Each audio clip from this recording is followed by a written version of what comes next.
Okay, I will call Recording this in progress. meeting of the West Hollywood Transportation and Mobility Commission to order.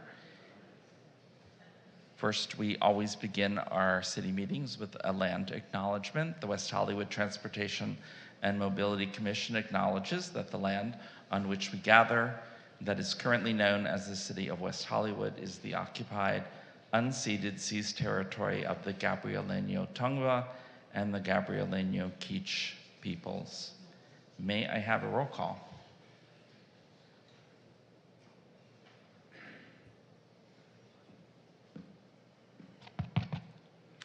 Apologies, Chair, my mic was not working. Good evening, Chair and Commissioners. May I please have Commissioner David? Present. Commissioner Karinke? Present. Commissioner Krieger? Present. Commissioner Litvak? Present. Commissioner Wenzel? Here. Vice Chair Green? Here. Chair Eichmann? Here. We have a quorum. Thank you. Moving on to the Pledge of Allegiance, I'll ask our newest commissioner, Commissioner Litvak, to lead us in the Pledge of Allegiance. Please stand if you're able and wish to, and place your right hand over your heart. I pledge allegiance to the flag of the United States of America and to the republic for which it stands, one nation, under God, indivisible, with liberty and Justice for all.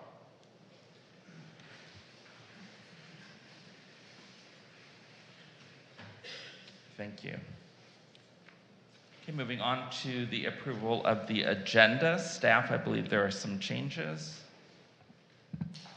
Yes, Chair. Staff requested that we move item 10A up to right after item 8 before item 9.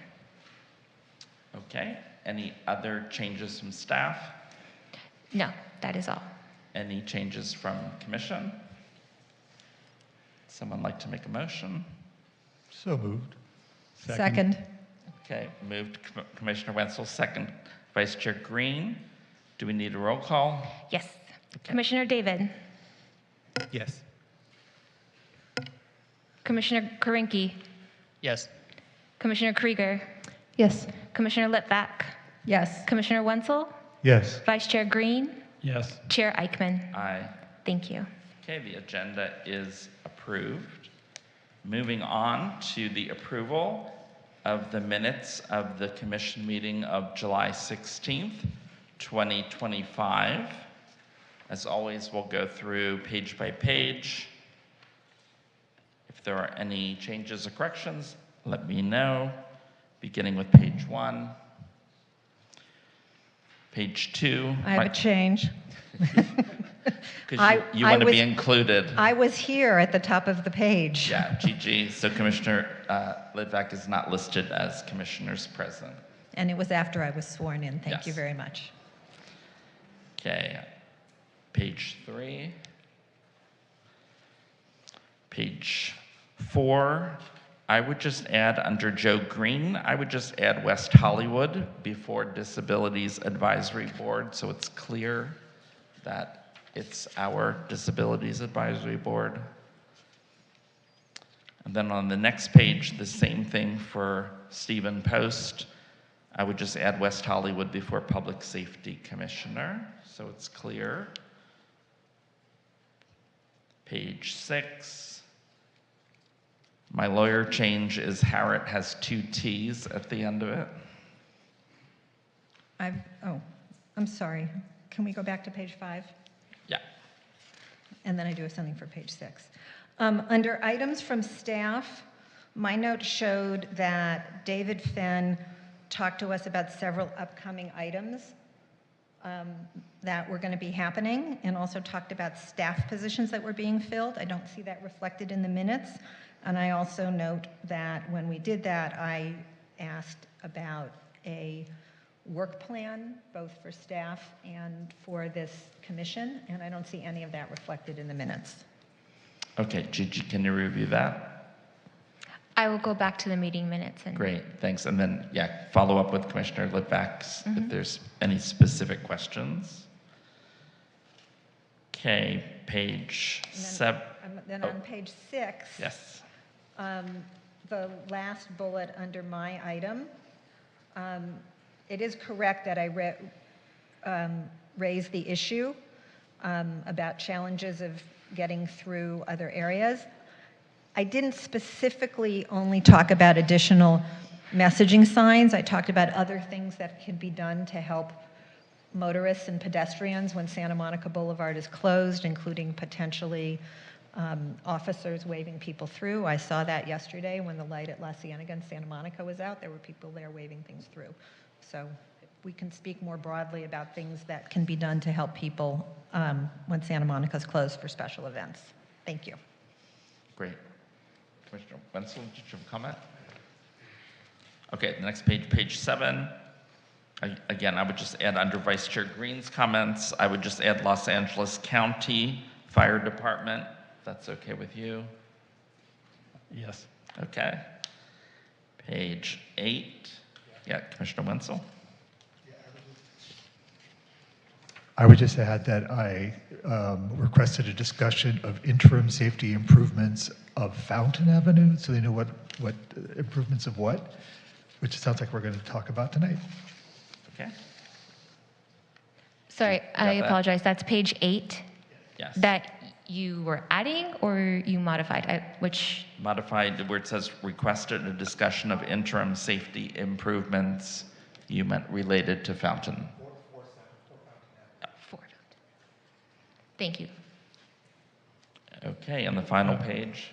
One final comment on the header on all the pages where it says Yeah. page X of whatever, it's all X of 5, but it should be of page whatever of 9, since there's 9 pages in the minutes.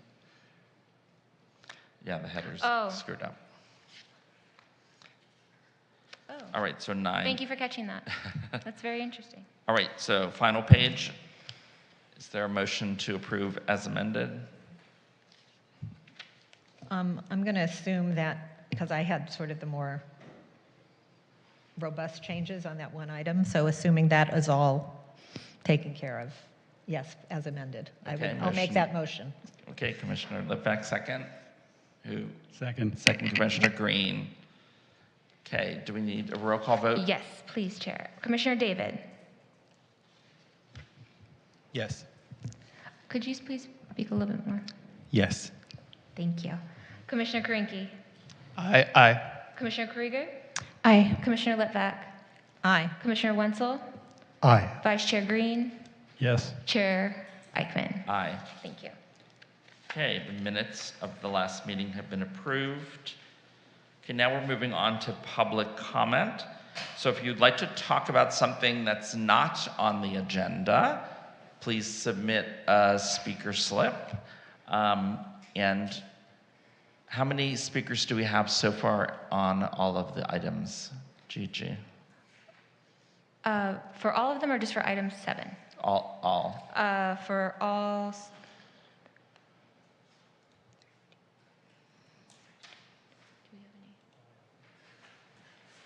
So far, we have a total of 17. Okay. Okay. Do we have any speakers for public comment? For general public comment, yes. And how many? We have 5. 5. Okay. All right. So when your name is called, please come to the podium and state your name, city of residence, and you'll be given 3 minutes. Go ahead, Gigi. First up, we have Mikey Friedman, following Stephanie Harker. Please state your name, city of residence. You will have 3 minutes.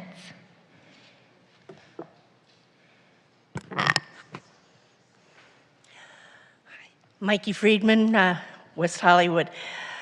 Is the city council majority so entrenched in their ideology that we are just playing with ourselves? Based on what Mayor Byers said after the Fountain Avenue meeting last night, that she hoped the community would realize that this was the right thing to do, it's obvious that she didn't hear the anger and the frustration coming from the majority of the neighbors who attended that meeting who didn't want protective bike lanes on Fountain. Is it just another box that has to be checked off showing that the city reached out to the public? Are they listening to and valuing your opinions, or are you just playing with yourselves too? Look, we all want safety, but there are several ways to achieve that, and as the Transportation and Mobility Commission, I want to ask you to consider them all. Is it a done deal, no matter what anyone says? If people are getting hurt now, why should they have to wait to be protected until these bike lanes are built, which could be a couple of years? David Wilson at the August City Council meeting brought up some wonderful, low-cost, and fairly easy-to-do safety enhancements that could be put into effect within weeks. I humbly suggest that you take a very good long look at his 3 big recommendations. Another thing I don't understand is why the ADA accessible sidewalks phase, which was supposed to be phase 1, was moved to phase 3. If someone could explain that to me, I'd be very grateful. Also, I spoke at the City Council meeting via Zoom this past Monday about the scooter contract being extended. I brought up the fact that pedestrians aren't safe because scooter riders are still illegally monopolizing the sidewalks, and pedestrians are also not safe because the riders and Lime are dumping scooters on our sidewalks every day. You know it. We have endured this for over 3 years, so where is our ADA access? But all they heard was that there were 200,000 riders and that the city is making money. They ignored these safety and legality issues completely. They want what they want, and like I said at the beginning of my comment, are we all just playing with ourselves? I know you owe your places on the commission to them, but please try to remember that you're working for the safety and well-being of us, the people of West Hollywood. Thank you. Thanks, Mickey. Thank you, Mikey. Stephanie Harker, please state your name, city of residence, and you will have 3 minutes and will be followed by Annette. Thank you, Gabrielle. Good evening, Stephanie Harker, City of West Hollywood. I want to sort of make this a public service announcement.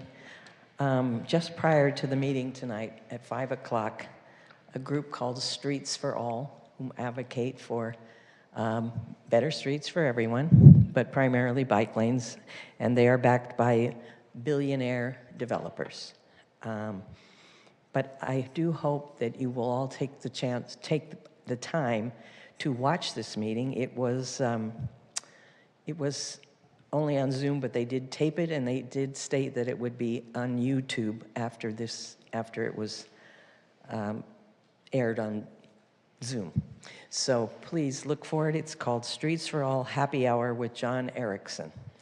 And I think you might be as appalled as I was as I listened to it, how our council member, Mr. Erickson, took the time to call his constituents again bad actors, liars, Trumpers, and several other things. It was quite shocking to hear him, especially since he's running for office. You'd think he'd won every vote he could get. But the fact that he does that in public on a Zoom that will be online is despicable and disrespectful, and all of those things that our core values in this city are supposed to stand for. So again, try it on look for it on YouTube. It is, there are other people on there discussing the metro and some other opportunities, Sepulveda Pass, transportation-oriented things, so I think you might find that part of it interesting. Streets for All Happy Hour with John Erickson on YouTube. Thank you very much. Thank you, Stephanie.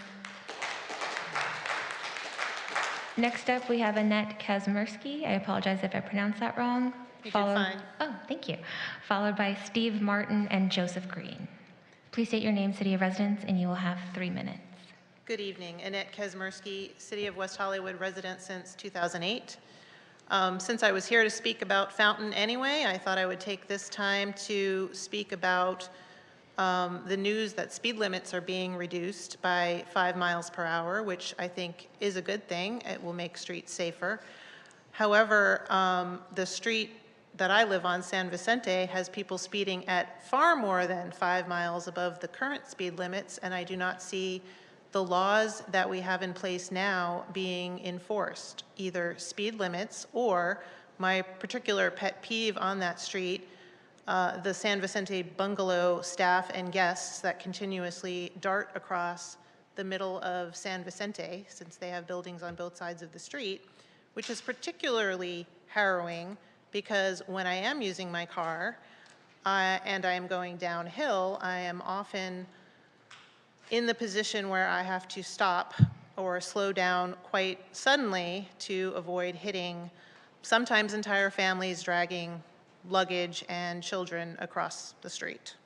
So I think if we are currently prioritizing pedestrian safety, we may want to consider the threat posed by the San Vicente bungalows and the failure to police current speed limits and that particular hazard that is posed. Thank you for your time. Thank you. Thank you, Annette. Next up, we have Steve Martin. Please state your name, city of residence, and you will have 3 minutes. Steve Martin, West Hollywood. Thank you, Commission. I just want to say I appreciate most of you, or if not all of you, coming out 2 nights in a row for 2 long meetings. So I appreciate your dedication to the community. I just wanted to point out a few things, maybe historical, that might be relevant. I did chair the Santa Monica Design Committee 20-some years ago, and that process was 6 months long with a very open, inclusive process that brought people in the community together. And we went from approving that we were taking over Santa Monica Boulevard to actually having plans in less than 2 years. And within 4 years, we actually had a new boulevard. I think that can be compared to the time it's been taken and the process that we've seen in this recent fountain project. Another issue that most of you won't remember that bears some relevancy today was the Robo Garage. That was a pet project of the city manager and a couple of city council members because we needed to be cutting edge, we needed to be the wave of the future. I pointed out a lot of what I thought were obvious problems. I don't want to claim originality to that because I was fed information from a number of dissonant members of the transportation department. So not all of my thoughts were original. But those people couldn't express their thoughts because they were threatened and were told just to shut up and go along. And that's always a concern in government when we're not really getting the right information. And when issues tend to be driven not so much by community, but by individuals, it makes it very difficult for staff because they work for council and their job is to keep their head low and stay out of the crossfire. Nobody wants to be a victim of a drive-by shooting or political drive-by shooting. So I think when we hear a lot of things, we need to be a little skeptical because staff gave a great recommendation for the Robo Garage, and then it opened, and I think those of us who remember it, it was something of a, shall we say, clusterfuck, and even to this day, city employees don't want to use it. So anyway, thank you for your indulgence. Thank you. Thank you. Chair, next up we have Joseph Green, who is our Zoom caller. Joseph, if you could please *6 to unmute. Please state your name, city of residence, and you will have 3 minutes. Hello, can you hear me? Yes, we can. Great. Hi, Joe Green, resident of the City of West Hollywood and your Disabilities Advisory Board liaison.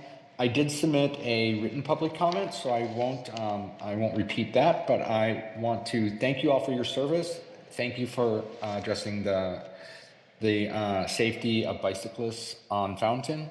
But I wanted to point out that Mickey Friedman was our Disabilities Advisory Board recipient for the individual award last year. So I do echo her comments and questions regarding why the ADA accessible sidewalk was going to be moved to phase 3. I think that's very important, and that was it. So thank you all very much for your service, and have a good meeting. I'll be listening to you intently. Thank you. Chair, I am just double checking one more time. We do not have any additional for item 7. Okay. Oh, Okay, so no more general comments? was there a speaker slip filled out or a QR code? Okay.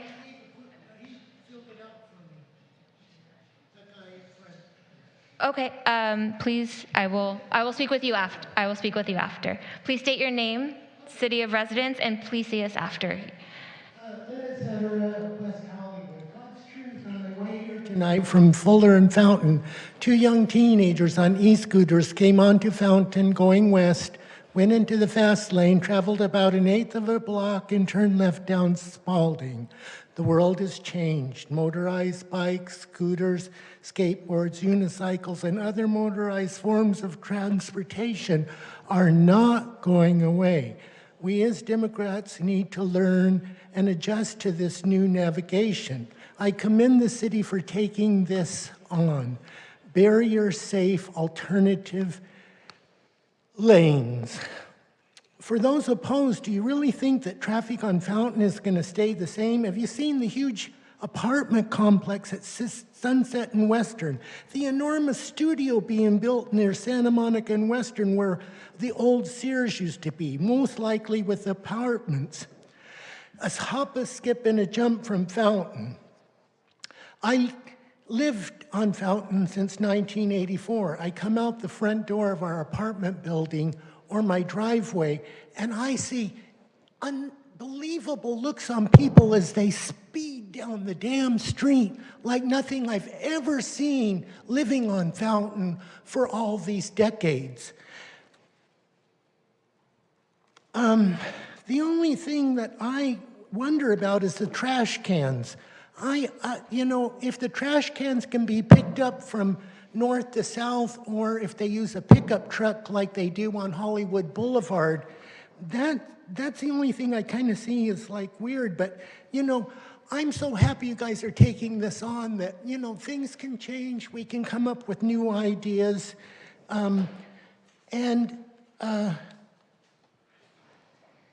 Gee, I like to talk, and I think I'm out of talking. Thank you. Thank you. Okay, any So- additional public comments? If I may, Chair, I just would like to clarify, this is general public comment only. We haven't gotten to item 10A yet. We would just be closing general public comment item 7. Is there I do not have anyone signed up or have any speaker slips for item 7. So we'll do a last call looking at the public. Is there any other general public comment for item 7? I'm sorry, I'm just going to jump in and clarify. That means if it's an item that's already on the agenda, that's not it. This is for things that aren't on the agenda. Great. Okay, when you are... Yes, thank you. Please state your name, city of residence, and you will have 3 minutes. Hi, my name is Guy Sexton. I'm a resident of West Hollywood. I would just like to note generally for the transportation community, I'm commenting on the recent speed limit lowerings on the various streets across West Hollywood to echo a concern earlier. I think I would love us to think as a city kind of proactively. I feel like changing the number on a sign isn't going to change behavior. If I'm driving on a street at 25 miles an hour and tomorrow there's a 20-mile-an-hour sign, I don't really know if people are going to actually change. So I appreciate the efforts that we're going through to try to redesign Fountain Avenue. I don't think we want to cut the arteries of our city, but I would hope that as we think about lowering speeds, we would think about solutions that will actually change the psychology of drivers and encourage drivers to drive slower rather than creating extra traffic and confusion and giving the city of West Hollywood an extra tax revenue and speeding tickets. I don't think that's an effective way to increase public safety, but I appreciate the efforts that we're trying to do to slow our city down. Thank you. Thank you. Thank you. And I will need to see you. Now. Thank you. Thank you. Chair, that is it for item 7. Item 7. Okay, moving on to the moved up 10 unfinished business item, the Fountain Avenue Streetscape Project. Yes. We have no consent calendar items, Yes. right? So Fountain Avenue Streetscape Project, Phase 1. May I have a staff report? Yes, Chair, we will have Chris Carrero for that. I will let you know when he's ready. Good evening, commissioners. Give me one moment just to make sure my setup is all working. Okay. Chris Carrero, Senior Transportation Planner in the Long Range Planning Division. I'm joined tonight by Matt Benjamin from Fair & Peers, who's the project lead on the consultant team. And I will go ahead and begin the presentation. Before I get started, I just wanted to clarify for the commission and also for the public the role of the Transportation and Mobility Commission in this project. I mentioned last night that there are multiple meetings leading up to the City Council decision. At this meeting, we will be soliciting input from commissioners. We will be then summarizing that input and formalizing it in a staff report in September to the City Council. So there won't be an actual vote taken tonight. I may have misspoken last night. So I'll go ahead and get started with that. The project we're discussing tonight is the Fountain Avenue Streetscape Project. The project area is Fountain in West Hollywood, which extends from La Cienega to La Brea. It's approximately 1.85 miles and is almost entirely residential. There are 4 to 5 businesses. The roadway is classified as a collector street in the West Hollywood General Plan. The project before you this evening is phase 1 of the project, which are what we're calling near-term improvements. So this would consist primarily of repaving the street and using paint, actually thermoplastic, which is a brighter, more reflective type of paint that's more durable. It would include the use of in-street planters, and the only hardscape would be called extruded curb, which is essentially a 3D printed way of building a curb. The second phase of the project consists of civil improvements. Civil improvements are those that would widen the sidewalk, change the radius of curbs. They could also include modifying traffic signals, planting of street trees, upgrading ADA curb ramps, and often include curb extensions. And you can see in the graphic on the lower left, it gives us the opportunity to also shorten crossing distances and make additional safety improvements that couldn't be done without touching the sidewalks. I just wanted to clarify that that generally is work that takes much longer. There's much more engineering because when you change the curb line or the edge of the sidewalk, you have to tap into the storm drain system.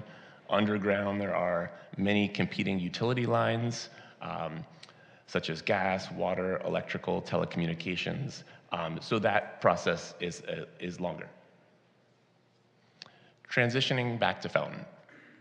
The existing conditions, as you know, on Fountain are quite dangerous. There are frequent crashes on Fountain.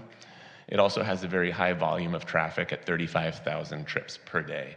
That is comparable to an arterial street like La Cienega. It's actually the same ADT as La Cienega. One of the reasons Fountain is so challenging is that it was widened in the 1960s by LA County, but it was done so in a way that was never completed. So we're left with varying widths throughout the corridor. Many of you have likely driven Fountain and have experienced being in the right lane.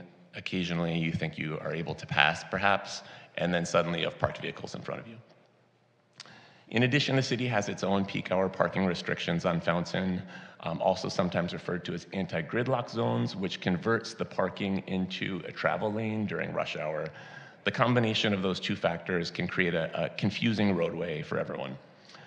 In addition, it's worth noting that 64% of the trips on Fountain are pass-through. They have no origin or destination in West Hollywood, so they're commuters.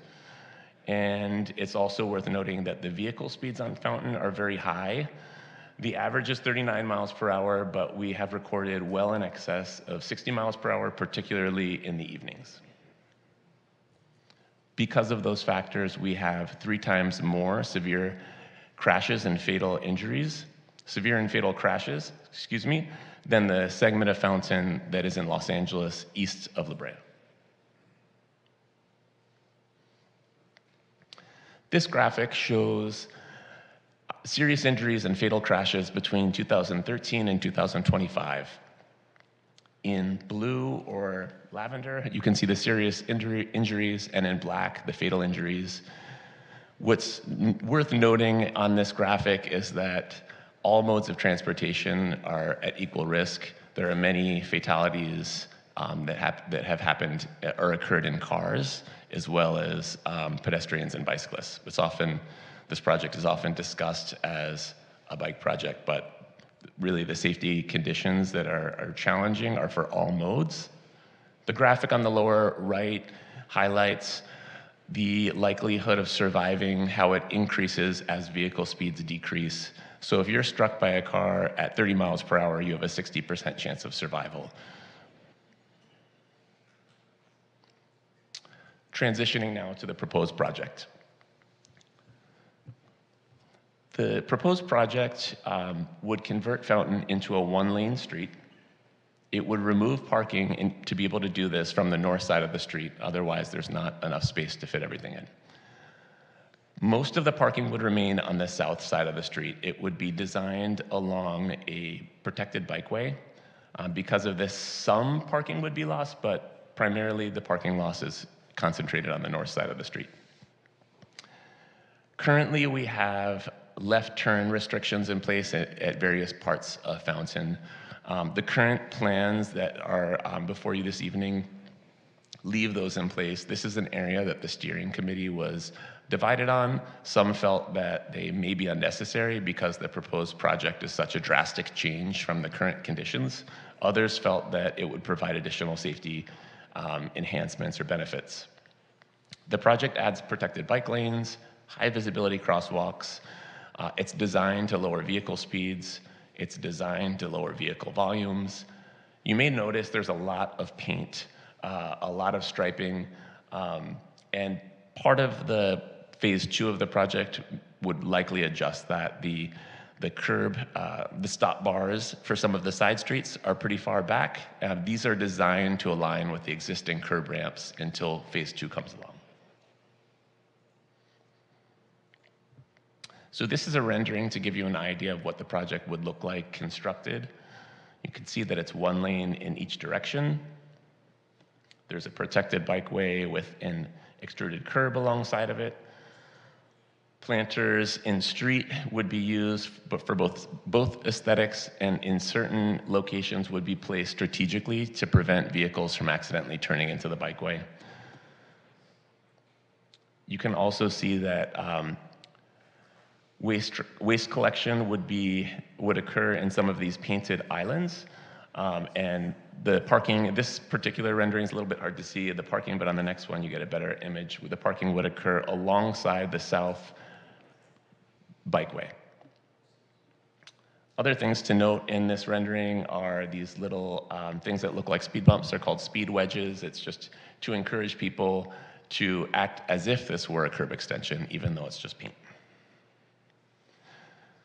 So the key topic areas we've heard about with this project relate to parking, traffic, pedestrian and bike safety, loading and deliveries, and impacts to, or potential impacts to emergency services, as well as waste collection.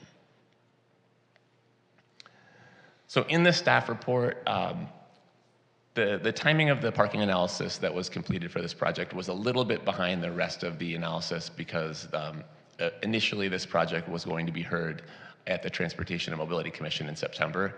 So this is the results that we have from an analysis conducted by Chen Ryan Associates. The parking analysis that is before you looks at the neighborhood surrounding Fountain from the western edge at La Cienega all the way to La Brea between Sunset and Santa Monica. And what it shows are a before project or without project occupancy or parking utilization. That's the heat map at the top. And then at the bottom is the occupancy with the project.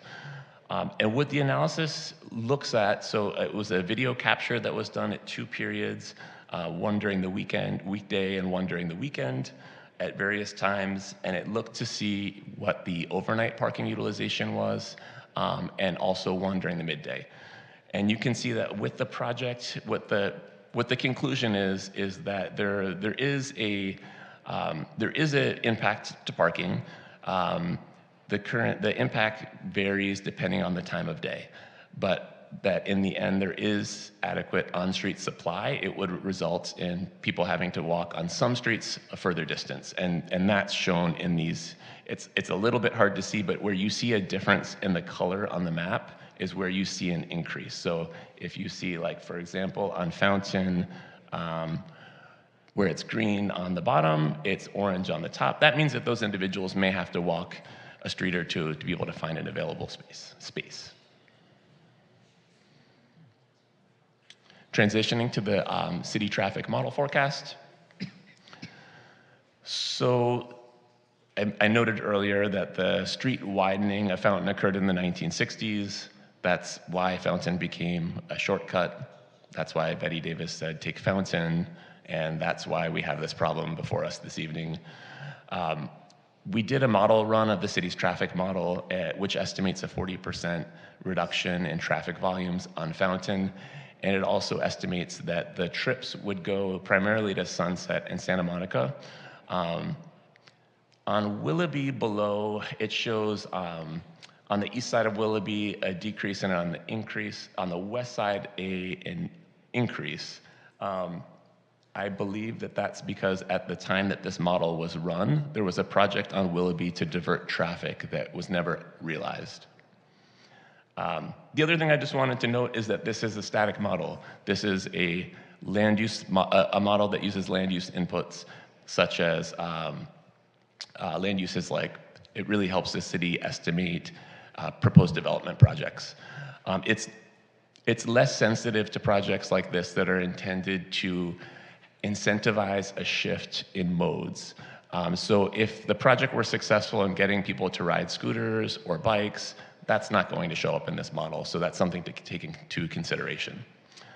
In addition, there may be trips at very crowded times of the day where people just don't take the trip. They decide to go to the grocery store later or at another time. That's just something I wanted to note.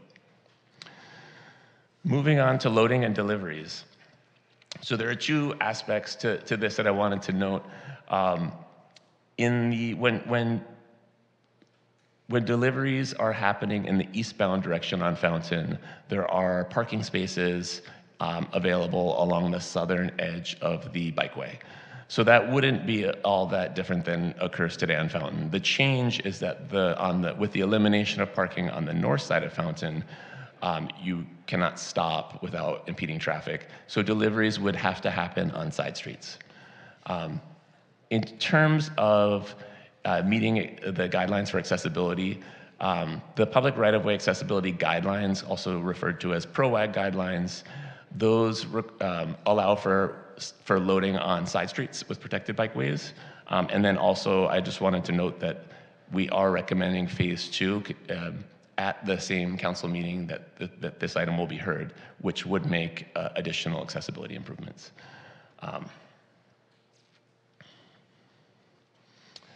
Moving on to emergency services. All street projects of this nature are subject to review by LA County Fire Central Office. They assisted and participated in a review process with city staff and ultimately approved the proposal as it's currently designed. Some of their comments had to do with the curbs. They wanted to make sure that there weren't high vertical features so that fire hoses could lay across them. And also, they were concerned with having enough space for the supports on their vehicles to stabilize. The project was designed with their input. The fire engines can stage alongside the curb or even straddle it if necessary. We also met with the local fire chief, who did not have any concerns and had some comments that the removal of parking may actually improve operational access by providing additional space. They're concerned primarily with the envelope of the street, not so much the layout of the striping, but how much actual physical space is in the street, and the project wouldn't change that in phase one. Another thing they noted is that they experienced property damage, just like everyone else on Fountain. They've had many doors lost, that speeding impacts them as well. The Sheriff's Department noted that they frequently provide service to 2-lane streets citywide with no issue, and they don't have any issue with the project, or concerns rather. And then finally, just wanted to note that part of the purpose of this project is to reduce calls for service and reduce demand on emergency personnel by having less collisions and emergencies to respond to. I'm going to transition now to talk about, to let Matt talk a little bit about trash collection. Is this on? Nope, I'm gonna let you sit over here for a second. One moment. Can I use this? I think so, yeah. Hello? Okay, that works. All right, so trash collection is a tricky issue. There's a lot of trash collection happening actually every day of the week on Fountain. There's different types of containers. As everyone knows, we have the trash bins or the barrels that are rolled to curbside, typically by the residents themselves. All of those fit inside the bikeway buffers. Currently, you'll see that they're being staged up on the sidewalk, and in the future, they'll be staged on the buffers. You have the trash bins or dumpsters, which are all collected by Athens, and those sometimes, in some cases, those have to be left on the street for a certain period of time. So we've made sure to consider that in our design, which we'll get to. And then there are some that are valeted by Athens, and that means they actually go into the apartment complex that has the dumpster. Their staff will roll it to the truck, dump it, and then take it back so that it's never resting on the street. So we coordinated with them for every single address on Fountain to figure out how trash is being picked up to make sure that the design accommodates trash pickup. And this is just a map of who's responsible for trash collection on Fountain. On the north side of the street, east of Fairfax, LA Sanitation picks up the plastic trash bins. And then everywhere else, it's Athens picks up both bins on Tuesdays, and then dumpsters are happening every day. Just due to different capacity issues at different apartment buildings, they're actually out there every day picking up dumpsters. And in this graphic, you can see where we have the bins would go in the buffers for the bikeway. And then if we maybe go to the next one, and a lot of time that coincides with like driveways and places where you can't park anyway. And then I was just going to also note that on the plans, you can see the stencil. Yes, on the plans, at the little graphic on the bottom, you can see an area, that hatched out area that's 10 feet.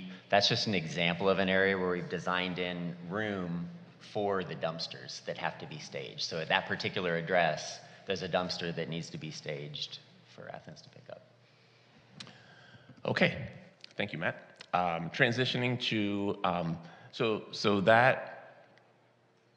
transitioning away from the project itself, there are immediate actions that are being considered that the city can take, and this is something we will be looking for input on tonight that will be decided by council in September. So the first one is something called leading pedestrian intervals. That's essentially a head start that's given to pedestrians, usually between 3 and 7 seconds, and it helps pedestrians get into the line of sight of someone that's a motorist turning, and it's a proven safety measure. The second thing under consideration that we could do immediately is putting our traffic signals on recall. What that means is that As a pedestrian, you would not have to hit the street crossing button. It means that there would be more red lights. It would slow traffic. It would slow volume. And we could control the frequency of that. That's something the city's done previously during COVID as a measure so that people, as a health measure, so people wouldn't have to touch the crossing button. And then finally, eliminating peak hour parking restrictions is also under consideration. That would allow people on Fountain to park at all times. And in some segments of Fountain would have a narrowing effect. As I mentioned earlier, the width varies throughout the corridor, so it would not have that effect in all segments of Fountain. So the input from the Transportation Commission this evening, again, will be summarized in a staff report presented at Council on the 15th, but we do have some additional public meetings coming up. On the 26th, the Public Facilities Commission is holding a special meeting on this project. It will be held at Plummer Park in rooms 5 and 6, where we had the community meeting last night. And they will be looking at fixed features of the project in the street. And then, of course, Council will make a decision on the 15th of September. That concludes the presentation. Terrific. So for members of the public, if you want to speak, please fill out a speaker slip. And this part of the meeting will be for commissioners to ask questions. Are there questions of staff? Commissioner Wenzel. Could you, thank you. Could you clarify when you talked about phase 2 accessibility improvements? Does that doesn't include sidewalks, right? You just meant accessibility for service vehicles. I did mean sidewalks. You did mean sidewalks. I did. And there's no phase 3. So phase 2 would be any physical hardscape improvement, concrete.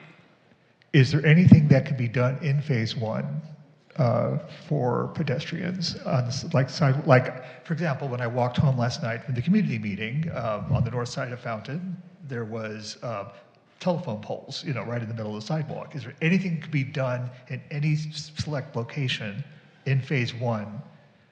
No. No. Okay, that's fine. I'm just clarifying. The only pedestrian improvements that could be part of phase 1 would be limited to high visibility crosswalks, signage, and the elements that are temporary from phase 1. Great.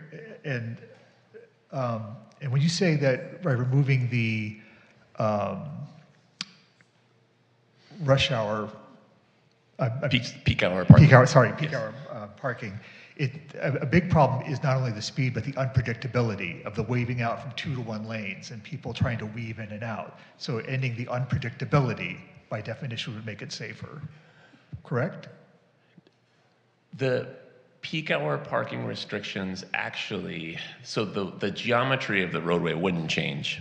So the unpredictability would not change by doing that. It would tighten the roadway, which could slow speeds in certain segments, but not in all. Okay. It would not solve the geometry problem of Fountain. Okay, and one last question. I'm saving some of my comments for after public comment because I want to hear what the public says. But the question is about speed bumps were brought up last night because I think paint is great, but what we have to do is we have to eliminate the idea that now I'm on Fountain, I can let it rip. So have speed bumps been considered? Because it seems to me that could be a phase 1. If this is a pilot or experiment to see how they do, there might be, particularly a problematic crosswalk. It's like Havenhurst, other places that have been problematic with crash points. I'm just curious, is that something that can be added? So I have our Director of Public Works, Helen Collins, who's going to speak to speed bumps. So any type of traffic mitigation that we would do, we would need to study. So answering that question tonight would be really difficult to do. So that is something that we would have to look at. to see if that's something that's feasible in those locations. I mean, if we're going in phase one and we're adding a bunch of different elements, and now to throw in another element that we haven't studied is not really the best approach. So we would need to look at it before we could answer that question. Well, when do you recommend we add that to study? So your question is adding them now, or your question No, is? no, like, for example, you said if I heard you, I'm sorry, if I just heard what you had said that now's not the time to study speed bumps? No, now is not the time. We're not able to answer the question tonight if it's something that we can add unless we study it. No, that part I get. Yeah. Can we, I'm not saying we are because we haven't discussed it yet, but could we theoretically recommend that the council include speed bumps as part of phase one? Or studying it as part of phase one? I'm just asking, at what point can we add that to the equation of the study mix? I mean, the commission this evening is providing their input, and you can provide your input, and in turn, staff would take all of the input given back to the council as part of the September 15th. Yeah, I just wanted to understand the process. And I believe, and I don't want to speak for Chris, but that's my understanding of the process. At that time, we could say that this was recommended by the commission, and then staff would in turn provide their interpretation if this is something they would recommend as well.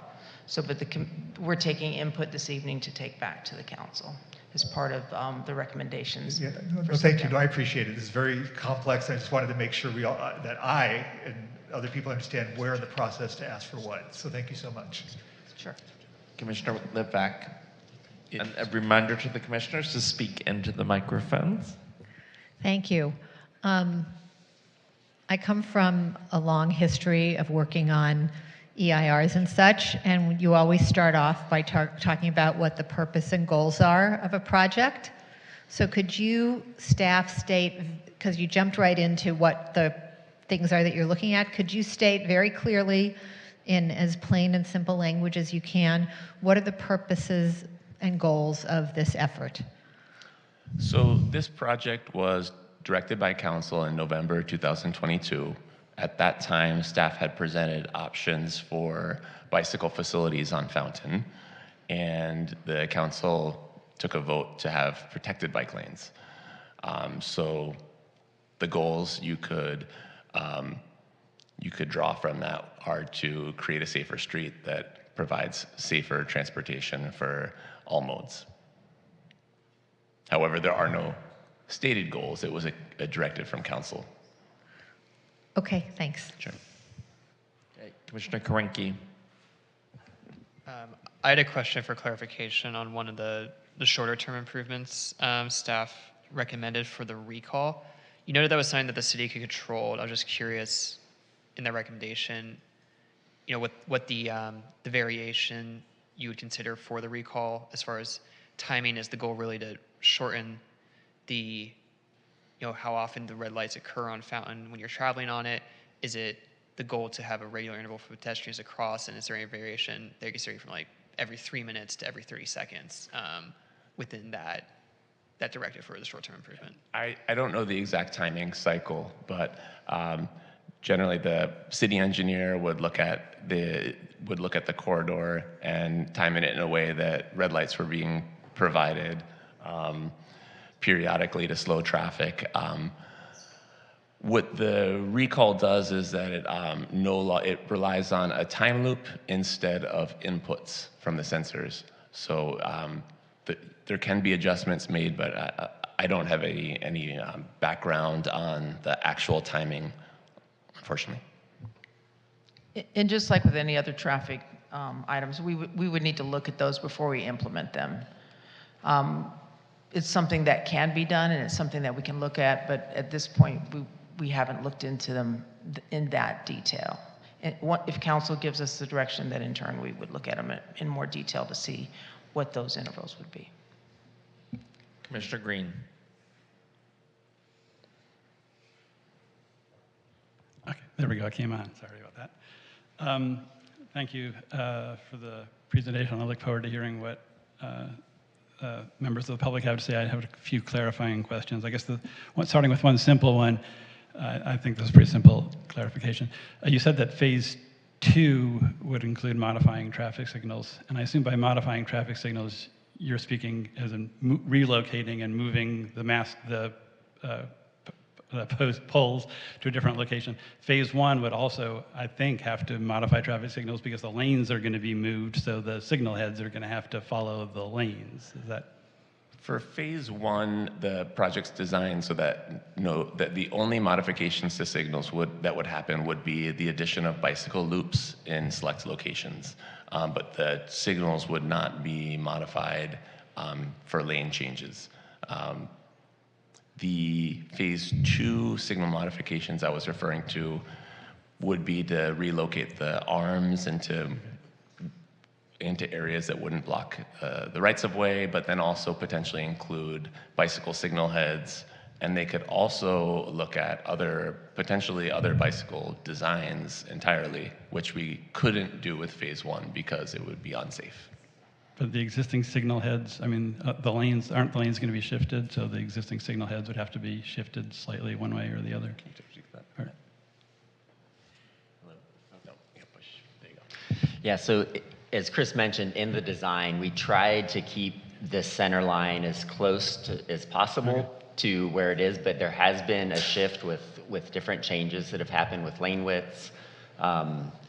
But we've designed it in such a way that the main issue would be relocation of loop detection. Okay. But where you do have protected lefts, we will have to make sure that the signals are still in the appropriate location over the lane. So we've tried to minimize it as much as possible, while also accommodating the different shifts that have been requested. Okay.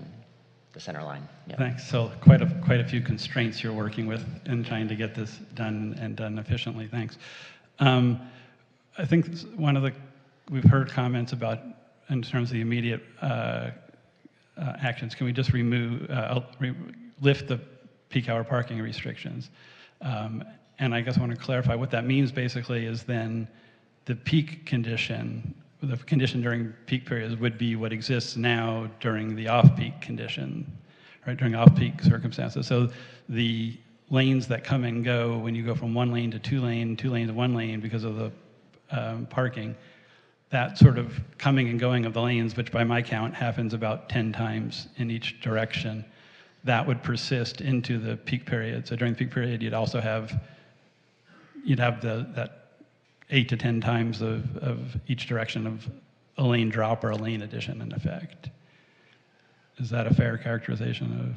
So it would allow people to park at all times on Fountain. It would revert to the way that Fountain was before the Santa Monica Boulevard reconstruction, which is when the anti-gridlock zones went into effect. So you could park at any time, and you're correct. The width, I believe what you're saying, correct me if I'm wrong, is that you would be losing lanes in segments that are narrow, but not in the wider segments. So you would still have the merging and narrowing. I'm just saying the lane additions and drops that you've experienced during the middle of the day, you'd experience those during rush hour when there's more cars driving along Fountain. Correct. Okay. And just my last question before for clarification, can you clarify for us what the process for phase one is? So the recommendation or the item talked about recommendation to City Council to proceed with phase one.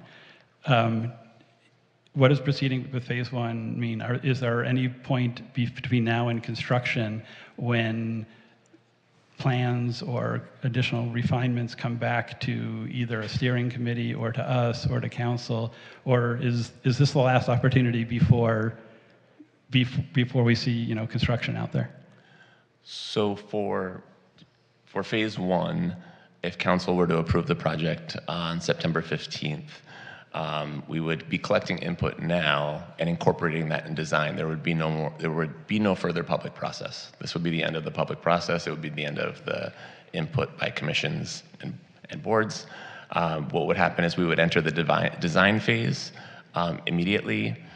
It's anticipated that using an accelerated schedule due to the nature of the importance of this project, that we could have designs ready by late summer and potentially in construction as early as fall or winter 2026, completing in the winter 2027. That would be following an accelerated schedule, and that would be assuming that there are no significant changes. For example, there may be changes made by council, like adding turn pockets or adding any sorts of adjustments to the design plans that we're at 30% now, we need to get to 100%. So it could delay the construction. Thank you. Sure. Okay, any other, Commissioner Krieger? Yes, thank you for this. I had a clarifying question about the traffic impacts, and I know that this is just estimated because it doesn't take into account how people may shift their modes. I remember hearing at one of the meetings, and I don't remember now if it was a steering committee meeting, that there was some traffic modeling that was showing that if Fountain Avenue, if we made these changes, that some of the cut-through commuter traffic, some modeling showed that people that were commuting through wouldn't get off of I-10 at all and wouldn't take surface streets. Am I hallucinating that, or was that in one of the meetings? I apologize, but I missed the last part of your question. That wouldn't be impacted by. Oh, that some of the commuter traffic would stay on I-10. Oh, yeah, Matt. Yes, that is correct. Modeling is an art and a science, but the city's model does not include I-10, or just to be clear, or the 101, but it has nodes outside the city for regional trips. So there's a certain number of regional trips that are estimated that are cutting through the city, and then once you get into the city, then the traffic model can assign it to all the different streets. So yes, some of those regional trips do no longer come through the city, according to the model, just because of the travel time delays with increased traffic, if Got that it. helps. Yes, clarify. yeah, that helps. And I know too that one of the points of phase one is to kind of see how all of this actually happens in real life, and then take all of that into account when looking at phase two. I also had some clarifying questions about the phase two steering committee. On the staff report, it mentioned that we lost a couple of disability advisory board members because they weren't reappointed to that board. Will we be getting more folks from that community or from that disabilities committee? Yes, if the project's approved with what we're envisioning is a much broader steering committee, it would have members of that board, and it would also have residents that live on Fountain as well, and it would be in-person meetings that are open to the public, similar to what was done for the Melrose Avenue project. Awesome, thank you. Sure. And then, so sorry, I just have a couple more questions. On the 30% plans, I noticed that it looks like we are connecting the bike lanes going westbound on Olive Street at that intersection, so that then folks are going south. Is that one of the places where there'll be a bike loop or a bike detector, and will there be like a bike left turn signal? At that location, there would be a loop installed at Olives. It's designed a little bit like a two-stage turn box for westbound cyclists, so that they head south to Santa Monica instead of riding to La Cienega. Got it, okay. And then my final question, and it's okay if you don't have an exact answer for this yet, but is there an estimated total cost for phase one and phase two? We have an approximate cost for phase one, but part of the design process is cost estimating. That's typically done between 30 and 60% as the designs get more refined and the quantities get tightened in. Quantities, I mean by that, like how much striping is needed, how much concrete, because those are all in flux. Got it. Great, thank you. Sure. Okay, and just a follow-up question on the 40% less traffic volume. You can't predict where those 40% are they the cut-through traffic, or they? So the 40% reduction is not. It's a 40% overall, what the city traffic model says is a 40% overall reduction. We know that 63 or 64% are not local trips. In reality, I noted this last night, I think it's worth noting again. So a study was done recently that shows approximately 97% of LA County drivers use app-based navigation like Waze or Google Maps. So in reality, at any given moment, if someone's driving in this area, they're automatically routed to the street with the most capacity. And that's based on all the data that each of our personal devices are sending back to Google and Waze with speed data. So this model is really just meant to help inform the conversation, but the reality is that at any given moment, people will be routed to wherever there's capacity. Great. Any additional questions of staff? Commissioner David. Thank you. We're getting a lot of information, so I just want to clarify a few things for myself and for the public. So these plans have been looked at and signed off on by Athens, who handles our garbage collection. That's correct. They were active in the preparation of the plans. They don't approve them, but they were involved in the process, and we took their feedback. Okay. And these plans have also been looked at and signed off on. We're involved with the fire station. Yes, just to be super clear, the LA County Fire Prevention Office is the office that reviews the plans and approves plans. The local station, we gave a presentation and solicited their feedback, but they don't approve. They gave us their comments. Okay. And the comments were positive? Yes. Okay. Same question for the sheriffs. You've spoken to the sheriffs, they've looked at the plans and given feedback that was also positive as far as them being able to respond? Correct. The sheriffs, their main note was that they currently serve on two-lane streets, or provide service rather on two-lane streets throughout West Hollywood, and they're confident they could continue to do that on Fountain given the road design. Great. As far as the number of parking spots that could potentially be lost, the numbers that we're seeing right now, are those final numbers? No, they are close. So estimating the parking loss is tricky because the city doesn't have a practice of marking parking spaces in residential neighborhoods. So the way that we're able to calculate, or that the consultant, I should say, calculated the total parking is really based on how the linear footage of the sidewalks. The plans evolve over time, and as they get more refined, in some instances, parking spaces have to be removed. Sometimes that's based on feedback, for example, from Athens Services. Has to do with turning movements. It could be based on by feedback from fire and emergency providers. Currently, and another element of this that's a little complex is that there are different ways to measure the length of a vehicle. The FHWA standard's 22 feet. However, the average in this corridor, according to the video analysis, is 16 feet. So we're going with a conservative number, which is 18 feet. And at that number, there would be a loss of 210 parking spaces as a result of the project.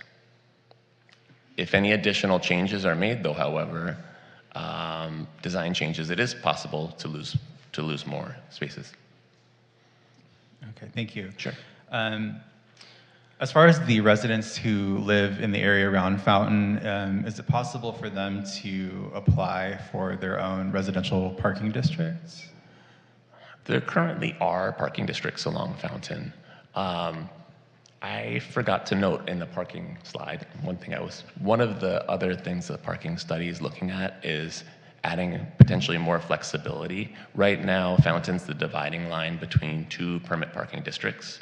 and the city assigns your district based on your address, and you have no choice. So one of the measures being considered is allowing more flexibility where parking demand is high. Another thing under consideration is that the study will look at is, are there any side streets where angled parking could potentially fit? And that is not complete yet, that part of the study. Great, and I just have one more. There's been a lot of comments about sort of immediate traffic calming measures that could be implemented before even phase 1 begins. I know that some are being looked at the next council meeting, but have there been any material changes or traffic calming measures implemented since our last meeting or that are planned before the next council meeting? So the measures that I presented are the result of many discussions within City Hall, discussions between the engineering group and planning to really try to identify the things that could be done the fastest to have the most impact. However, they would still need approval by council because they still do have an impact. These are the items that could be done the quickest, also without slowing down the implementation of the project, which is another consideration. Got it. And that said, there are measures that could be implemented by staff without a city council item or direction, correct? There really aren't many measures we can do without a study or some sort of analysis to back it up that we aren't already doing.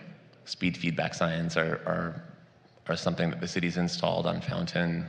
I know that speed bumps have come up, the idea of speed bumps, which often is popular with community members. However, speed bumps, I just wanted to note earlier, I didn't have a chance to say this, are typically more successful on narrower streets. And on a wide street like Fountain sometimes can be problematic, especially when there's parking, because people can avoid them. Since the last Transportation and Mobility Commission meeting, speed limits also have been lowered. That was one action that's been taken. Great, thank you. That's all my questions. Thank you. Commissioner Green. Just one really quick thing on the slide that's up now. Before this is disseminated further or put on the website, can you correct bullet point 3 to say eliminate peak hour parking restrictions? Yes. Because it says the opposite. Thank you. That's what I meant. Commissioner Wenzel. Thank you for making that point about speed bumps, but I just wanted to address it because we heard it from comments last night. There's one more speed thing that's happening at Fountain because there's a lot of accidents at Crescent Heights and Fountain because you have people speeding on Fountain and then you got people barreling down Crescent Heights. It's like once they get through the hill, they're like, wow. So, and there's a left turn light on Fountain to get on Crescent Heights, but there's not a left turn light on Crescent Heights to get onto Fountain, if I'm stating this correctly.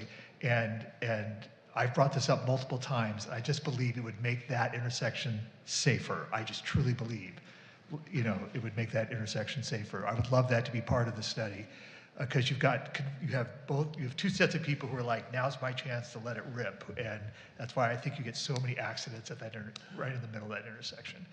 Can I ask a quick clarifying? Are you talking about heading southbound on Crescent Heights, turning left onto Fountain? Both. Okay. Both. Yeah. It's Both.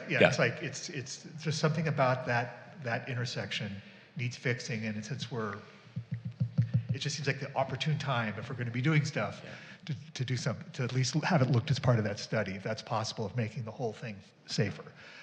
Thank you. Thank you. Okay, let's move to public comment. Chair, if I can. Sorry to interrupt. Sure. Thank you, Chair, Commissioners. Francisco Contreras, Long Range Planning Manager. I just wanted to add just some additional information and clarification, I think, to Commissioner Litvak's primary first question regarding the primary goal of the Fountain Streetscape project. So I just wanted to add a little bit of context for the Commissioner and for the public. So really the primary goal of the Fountain Streetscape project is to transform Fountain Avenue into a safer, more balanced, and more livable street. for everyone who uses it, whether they are walking, biking, driving, or taking transit.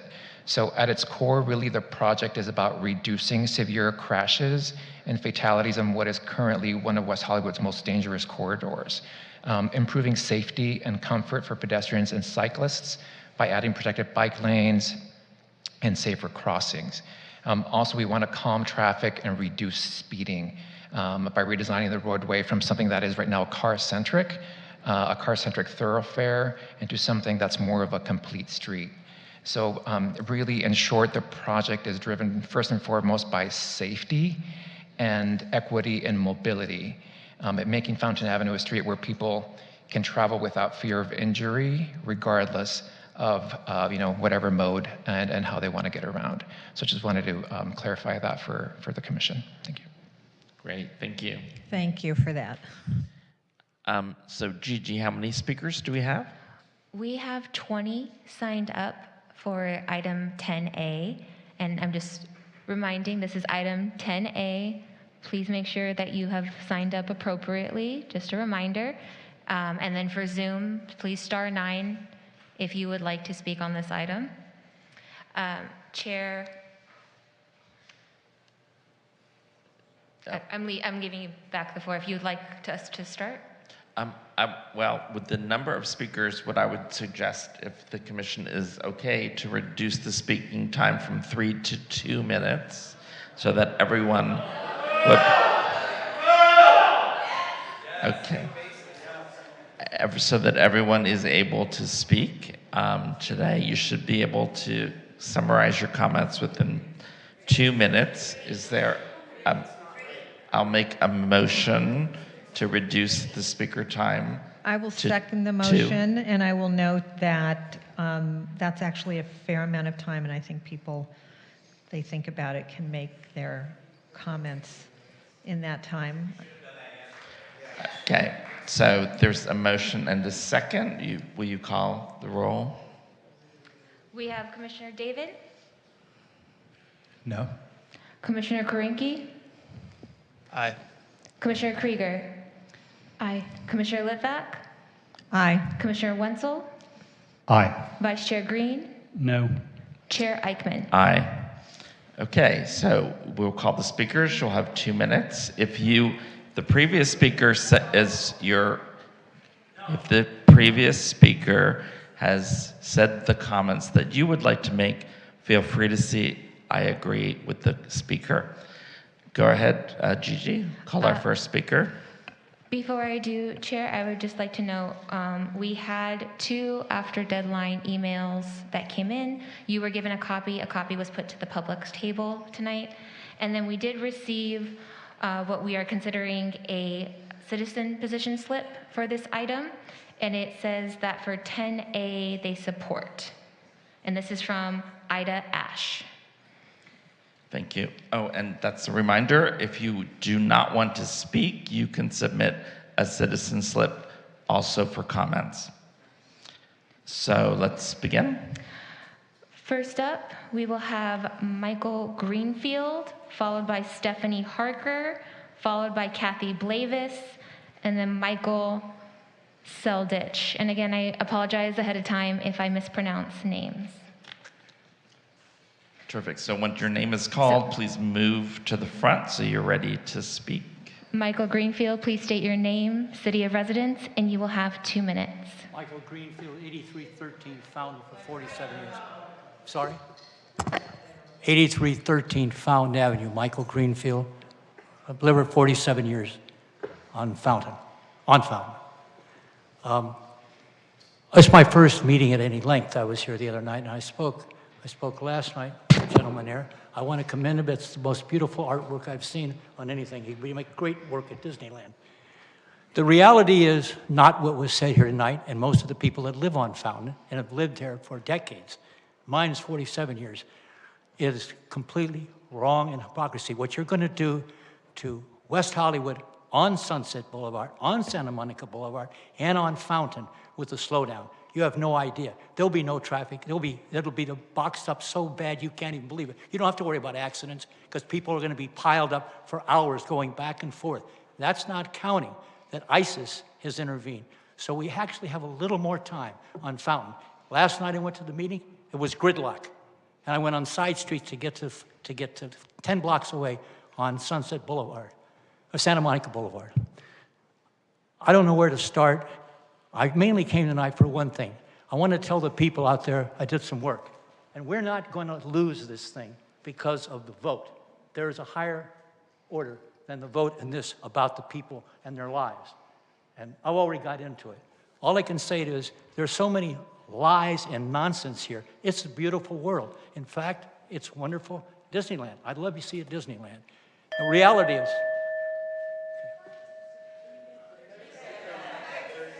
what?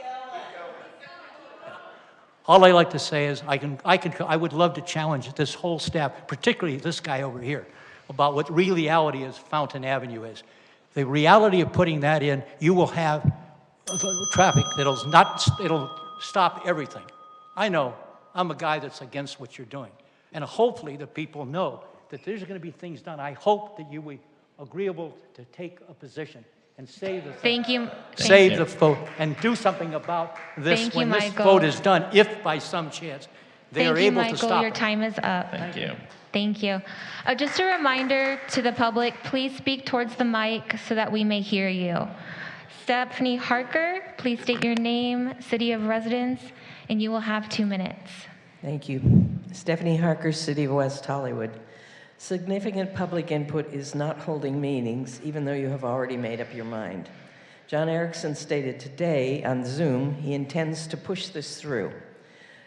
So that begs the question, why are we all here, if he and 2 others have already made their decisions?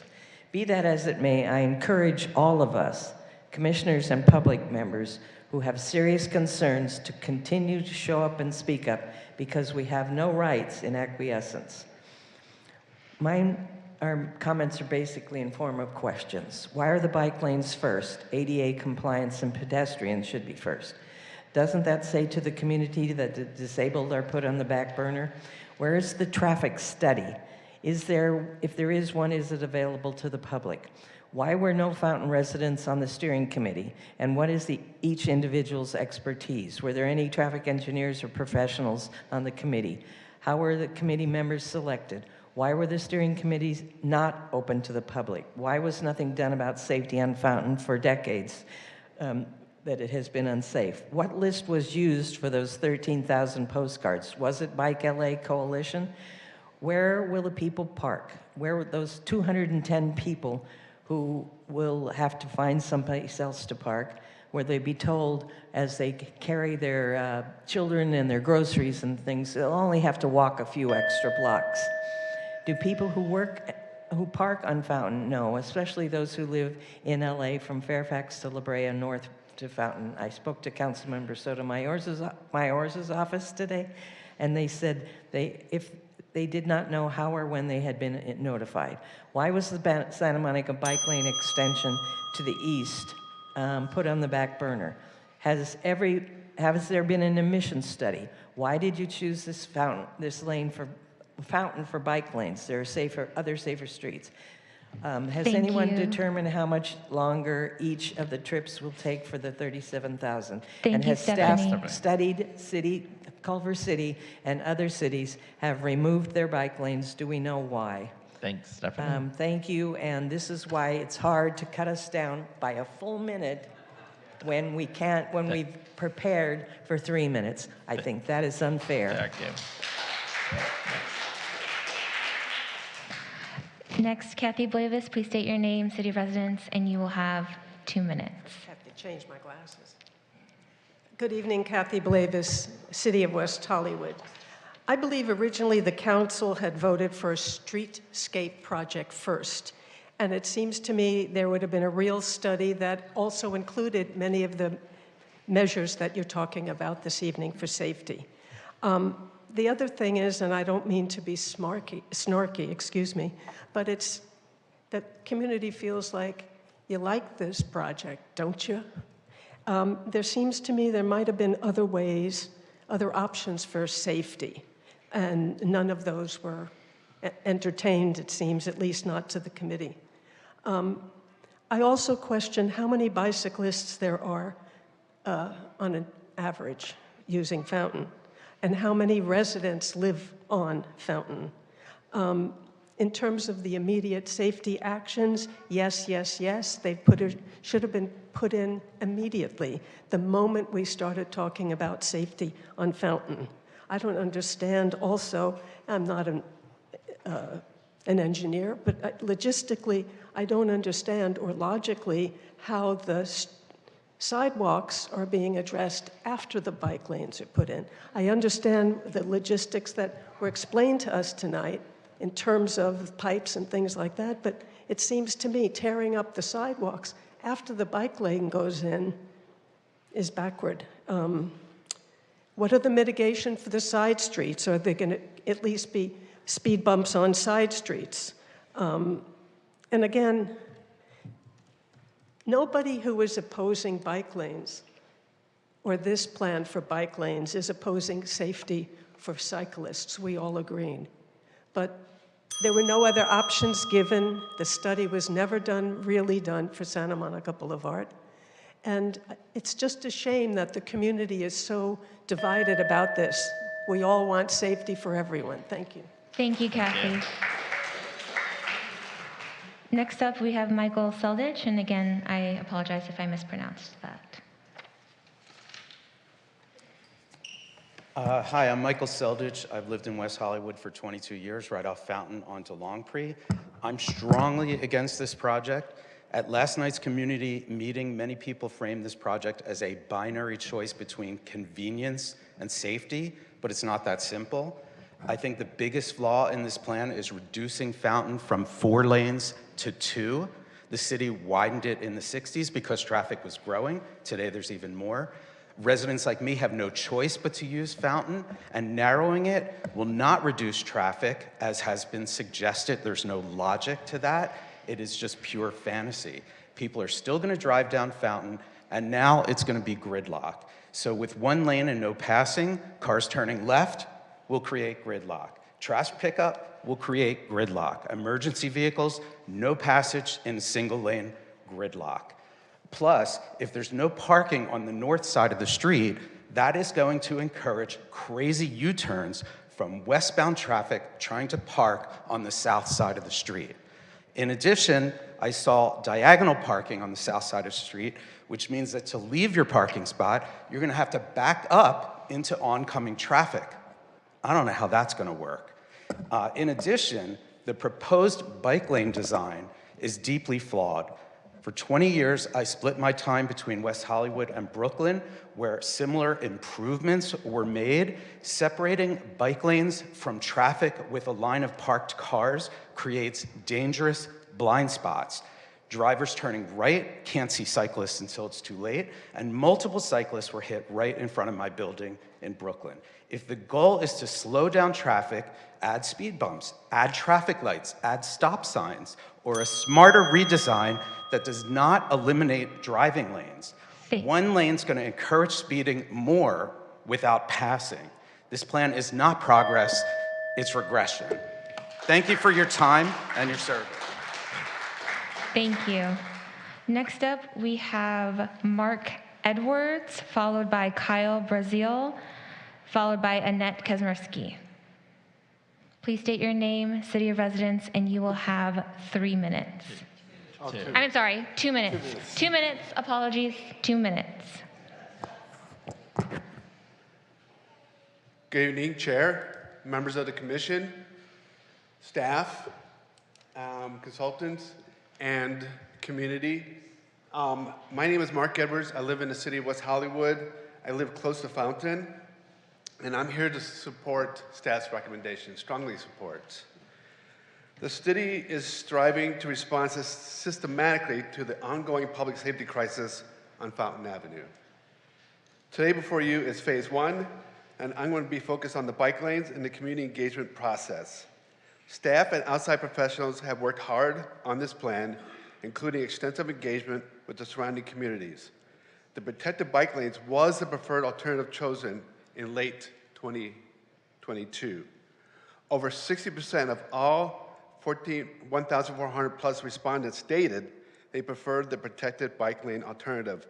Similarly, the majority of the 870 plus respondents who stated they live within 500 feet of the project area also preferred the protected bike lane alternative. So there was a very robust public process, and we received a tremendous amount of input. Lastly, I really appreciate the equitable approach to addressing the public safety crisis, acknowledging how the public right-of-way belongs to all of us, not just cars, hence the multimodal offer and the plan for complete streets for walking, biking, etc. And because it's called the public right-of-way, which means it's for the public. And so we're trying to do something technical that helps manage human behavior. That is a brutal process, and it's not easy. And it's always going to be progressive. We're going to be doing this, we're going to be moving forward with this, but that doesn't mean that the door is closed to future opportunities to make changes when it makes sense. Thank you. Thank you. Thank you. Next up, Kyle Brazil, Annette Kosminski, followed by Ted Soroka. Great. Kyle Brazil, live in West Hollywood at Kings and Fountain. We all share the same goal, making Fountain safer for all. This proposal asks us to choose between safety and mobility. That's a false choice. Supporters of this proposal hijack tragic accidents like Blake Ackerman to vilify thousands of people with reasonable concerns about the ramifications of this plan. They ignore the reality that this plan can't guarantee cyclist safety. That collision, for example, occurred at 9:45 p.m. As you noted, congestion does nothing to prevent that from happening, people speeding down Fountain at 9:45 p.m. It also occurred at an intersection. Bike lanes put bikers in the path of cars at intersections.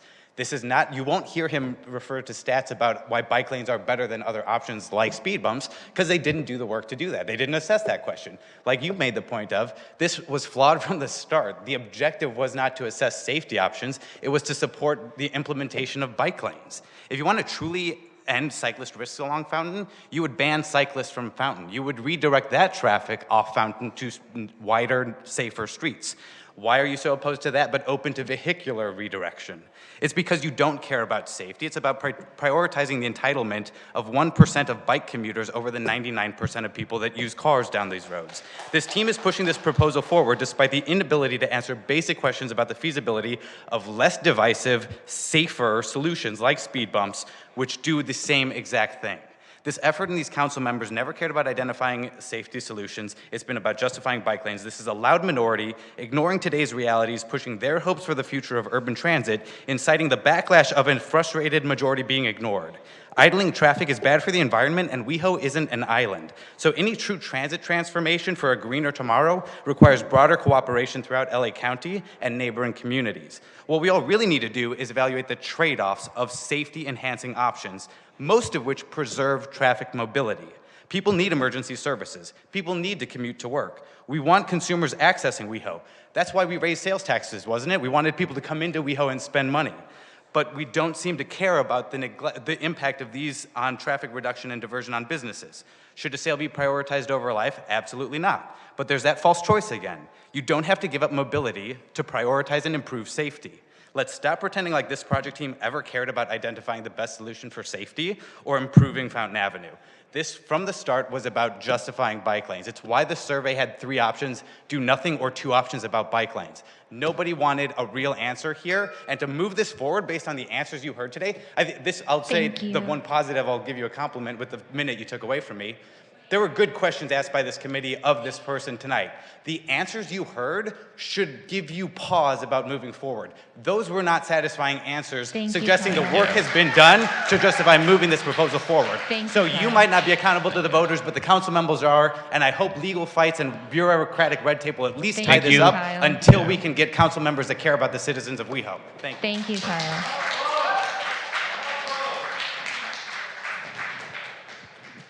Annette. Thank you. Please state your name, city of residence, and you will have 2 minutes. Annette Kosminski, City of West Hollywood.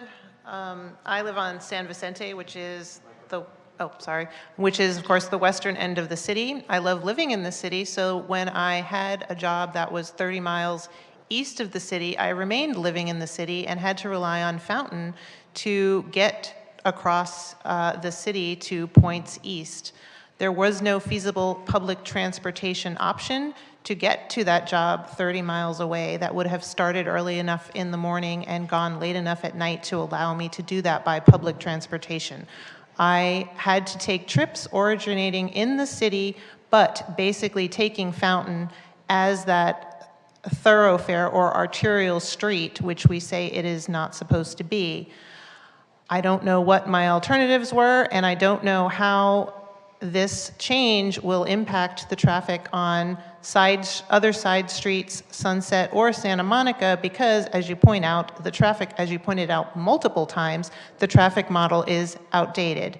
It also doesn't take into consideration the amount of rage that will be created when these trash trucks, emergency services, rideshare vehicles, and other delivery services that will stop gridlock traffic, as previously noted, leaving drivers no alternatives than to either honk their horn or try to turn off, whether legally or illegally, to get around that gridlock. One more note about painted markings. I have seen how confusing these are to people in Santa Monica and on Hollywood near Western. People often stop in lanes of traffic or significantly slow down because they don't know what the markings are telling them to do. Finally, I am one of that 36% of the residents who make trips on Fountain through this city. I feel ignored while that 64% of non-residents going through the city are being paid attention to and worked around. Thank you. Thank you. Thank you, Annette. Next, we have Ted Soroka, followed by Leslie O'Toole-Roque, Lynn, again, I apologize, Lynn Atetsutra, and then James Crook. Please state your name, city of residence, and you will have 2 minutes. Hi, my name's Ted Soroka. I'm a proud resident of West Hollywood for almost 30 years on Olive Drive. For several years, I worked at an office on Fountain and Gower, and I rode my bike to work. Did I take Fountain? Absolutely not. Everyone who lives here and anyone who regularly bikes in the city knows that Willoughby is a far safer alternative. It already has four-way stops at every intersection, traffic signals at major cross streets, and is a far better candidate for dedicated bike lanes. According to the UC Berkeley Transportation Injury Mapping System, from January 2013 to March 2025, so 12 years, there were 2,713 crashes in West Hollywood. Of those, 20% involved pedestrians, 11% involved motorcycles, 8.5% involved bicycles. We all want safer streets for everyone in our community, but the current plan prioritizes the needs of a group that is statistically the least impacted at the exclusion of the needs of the community as a whole and creates new risks for everyone. One of the many things I love about West Hollywood is that I can walk anywhere, and I can tell you from experience, and I'm sure many people in this room can too, pedestrians have been increasingly endangered by e-bikes and scooters on our sidewalks, even where bike lanes already exist. Under the current design, drivers pulling out of driveways and cross streets will block bike lanes, forcing bikes and scooters onto sidewalks and putting pedestrians in greater danger. Reducing Fountain to one lane in each direction will make it harder for emergency services to reach residents quickly when every second can mean life or death. I've heard assurances that emergency response times won't be affected, but I would feel a lot safer seeing factual evidence to support those assurances.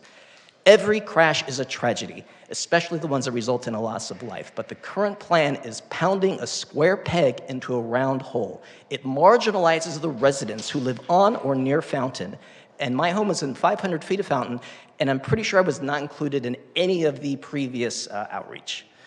Every crash is, this plan has some good ideas, but I think we deserve a plan that keeps everyone safe. Thank you for your hard work on this. I really appreciate everything you've done, and thank you for your time. Thank you. Leslie? Leslie? Leslie O'Toole-Roque? Hello, I'm Leslie O'Toole-Roque. I'm a long-time West Hollywood property owner, and I am the co-chair of the Spalding Square HPOZ. What a farcical meeting that was last night. The only positive point was the incredible turnout. I suggested we held a yay or nay vote there and then, which elicited a lot of applause. Someone else later said the same, and we sort of had one. It was very clear to everybody there that the vast majority of attendees are vehemently opposed to this project. Why did we not have a vote, Chris? I've lived in Spalding Square on Fountain for 24 years at one of the worst accident black spots in the area. Why has no traffic light ever been installed there? And as for the person who commented last night about some of the businesses between Fairfax and Crescent Heights on Fountain being shuttered, they are absolutely not. You guys need to do your research. This is plain embarrassing. Why was that stated? It's not true. When a neighbour registered her objection to the bike lanes via email, Chris replied he wasn't working on anything related to Spalding Square, and perhaps she meant to contact someone from the City of LA. How do you know nothing about the area you are planning to devastate, which includes us, the 7th oldest historical preservation overlay zone created in Los Angeles and one of the oldest residential communities in Los Angeles? We in Spalding Square, and particularly those of us who live on Fountain, are well used to the emergency vehicles on the Fountain Freeway. Several of us asked questions yesterday about emergency vehicles and how will cars yield, and about trash collection. There was no answer last night. Why were these slides not shown at the meeting last night? We already put our trash cans on the sidewalk, thanks. Now you tell us that Athens, who deal with apartment buildings, have not approved these plans, nor has our local fire department. That is not what you inferred when you just showed those slides. Have to cut this short because I have no time. Speaking of safety, we're all aware of the tragic death of Blake Hackerman. Can we please not forget 37-year-old Tilly Edwards, who was killed in a hit and run on Sunset just north of Spalding Square and south of Sunset Square on the 29th of June. She was dragged 160 feet on a Mercedes G-Wagon. Thank you. Your time is up. Hood. And finally, I've heard that the estimated cost of this project is $40 million. Perhaps you can confirm or deny that. And I think it's outrageous not to answer a Transportation Committee member asking for a price. Thank you. Next, Lynn, James Croak, followed by Steve Martin, Kevin Burton. Lynn, et cetera, West Hollywood. I find it interesting that a lot of the opposition keeps mentioning Santa Monica when Sunset is a more easy drive. Santa Monica Boulevard has a lot of lights to start with. It's just interesting. The psychology of all of this is interesting, that people can get on freeways and drive 5 miles an hour and not mind, but all of a sudden, when lives are in danger, children's lives and elderly and disabled, it's unimaginable that slowing down is good for the public.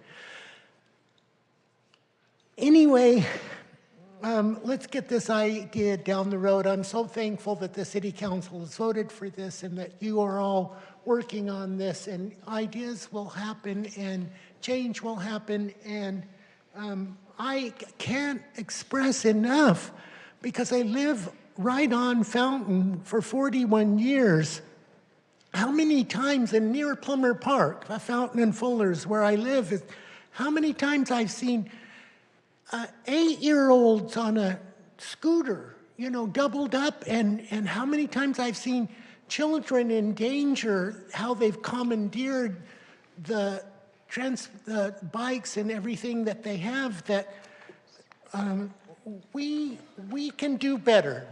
Thank you. Thank you. Thank you.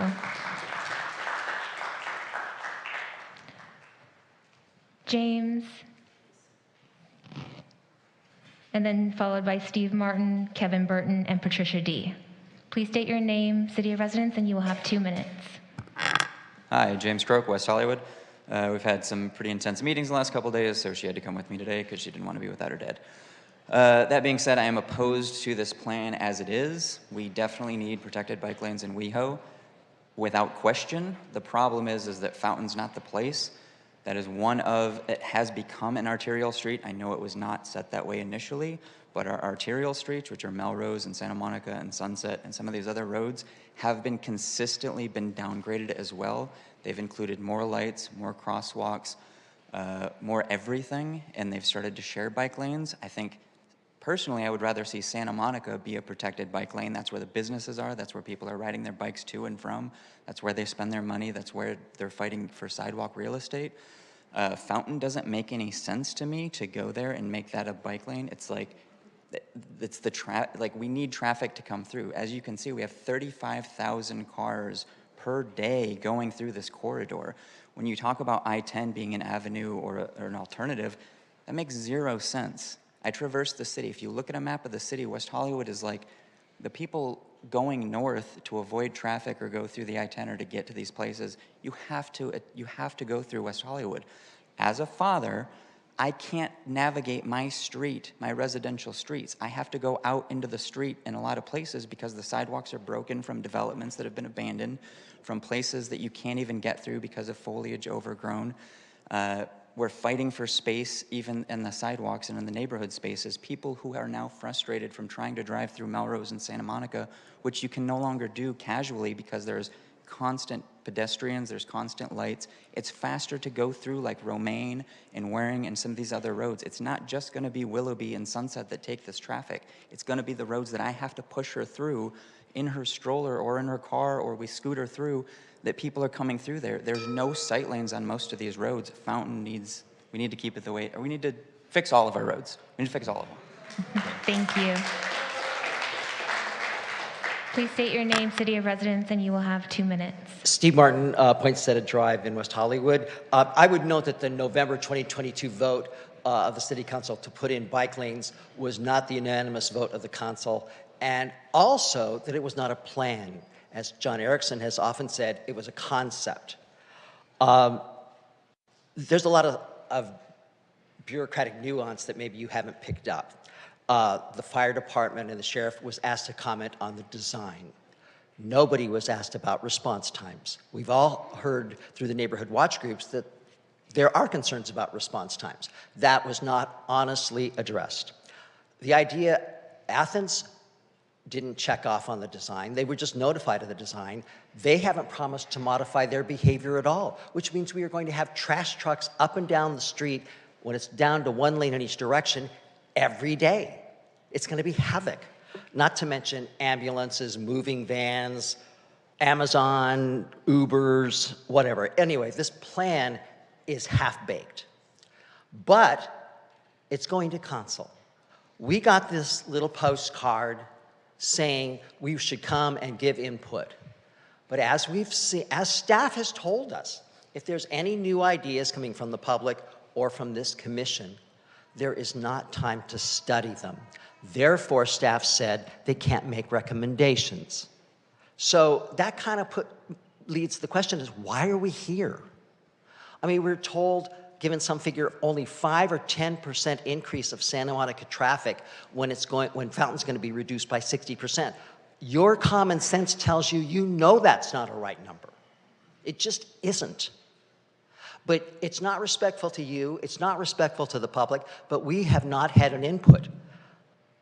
Bike Coalition had a seat at the table, Streets for All had a seat at the table. My Neighborhood Watch did not. None of the residents who had concerns about this project had a seat at the table until Tuesday, and that's very frustrating. Thank you. Thank you. Kevin Burton, followed by Patricia D., followed by Rena Goldman, followed by Nick Renteria. Please state your name, city of residence, and you will have 2 minutes. Kevin Burton, West Hollywood. I first want to thank staff and the consultants for all their work in putting this proposal together. Parking studies, traffic studies, endless studies. They have done all of this in response to directives from council. I just want to state some facts. Firstly, Fountain Avenue is 1 lane in each direction for 90% of its length going east of La Brea. And it functions in a normal way. And it will be possible for it to function with 1 lane each direction in West Hollywood. Secondly, the reason that the serious injury crashes are 3 times as great in West Hollywood as in LA is because it's 1 lane in each direction in LA, 2 lanes in West Hollywood. Why is that more dangerous? As staff has stated, this wide open space encourages high speeds. I bicycle on Fountain. As soon as you hit La Brea going west, people next to me gun their engines and they're off. And in addition to high speeds, which leads to much more serious injuries and severe damage, there's a lot of lane changes when you have sudden lane changes when you have 2 lanes. All of those problems will go away when there's 1 lane in each direction. Another reason that there is greater safety with 1 lane in each direction is that when people cross, pedestrians, drivers, bicyclists, cross streets, they only have to cross 2 lanes. Not 4 lanes of a freeway, 2 lanes of a residential street. And so you have a lot of crashes at Havenhurst, Formosa, and Curson because of the 4 lanes. So safety will be improved when there's a reduction to 1 lane in each direction. Thank you. Thank you. Patricia, please state your name, city of residence, and you will have 2 minutes.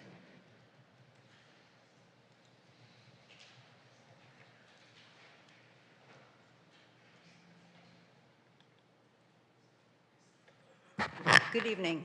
My name is Patricia Dean, and I live in West Hollywood. And I've been perusing the map information in the back, and I do have some observations, and then I have a number of questions. The first thing is it's labeled as conceptual, not for construction, additional detailed analysis and engineering design required. I noticed on page 1 of the plans, in little dotted lines, it says SS14 for North Olive, SS15 for North Flores. I found out recently that they're designated as bike lanes. And North Flores and North Olive have tremendous difficulties with dangers, with traffic, and it's very interesting, especially North Flores, really, a painted bike lane. And then on page 2 at the top, it mentions North Flores and North Olive. Yet there is no description of what's going to happen on them. All you see is a little bit on the plans in the back. Now, I have a question. Why were they selected? What do those dotted lines mean? There is no explanation. There's a reference number and letters. That needs to be explained. Traffic studies. How many were performed? What was the length of the study? What days were they done? Were they repeated?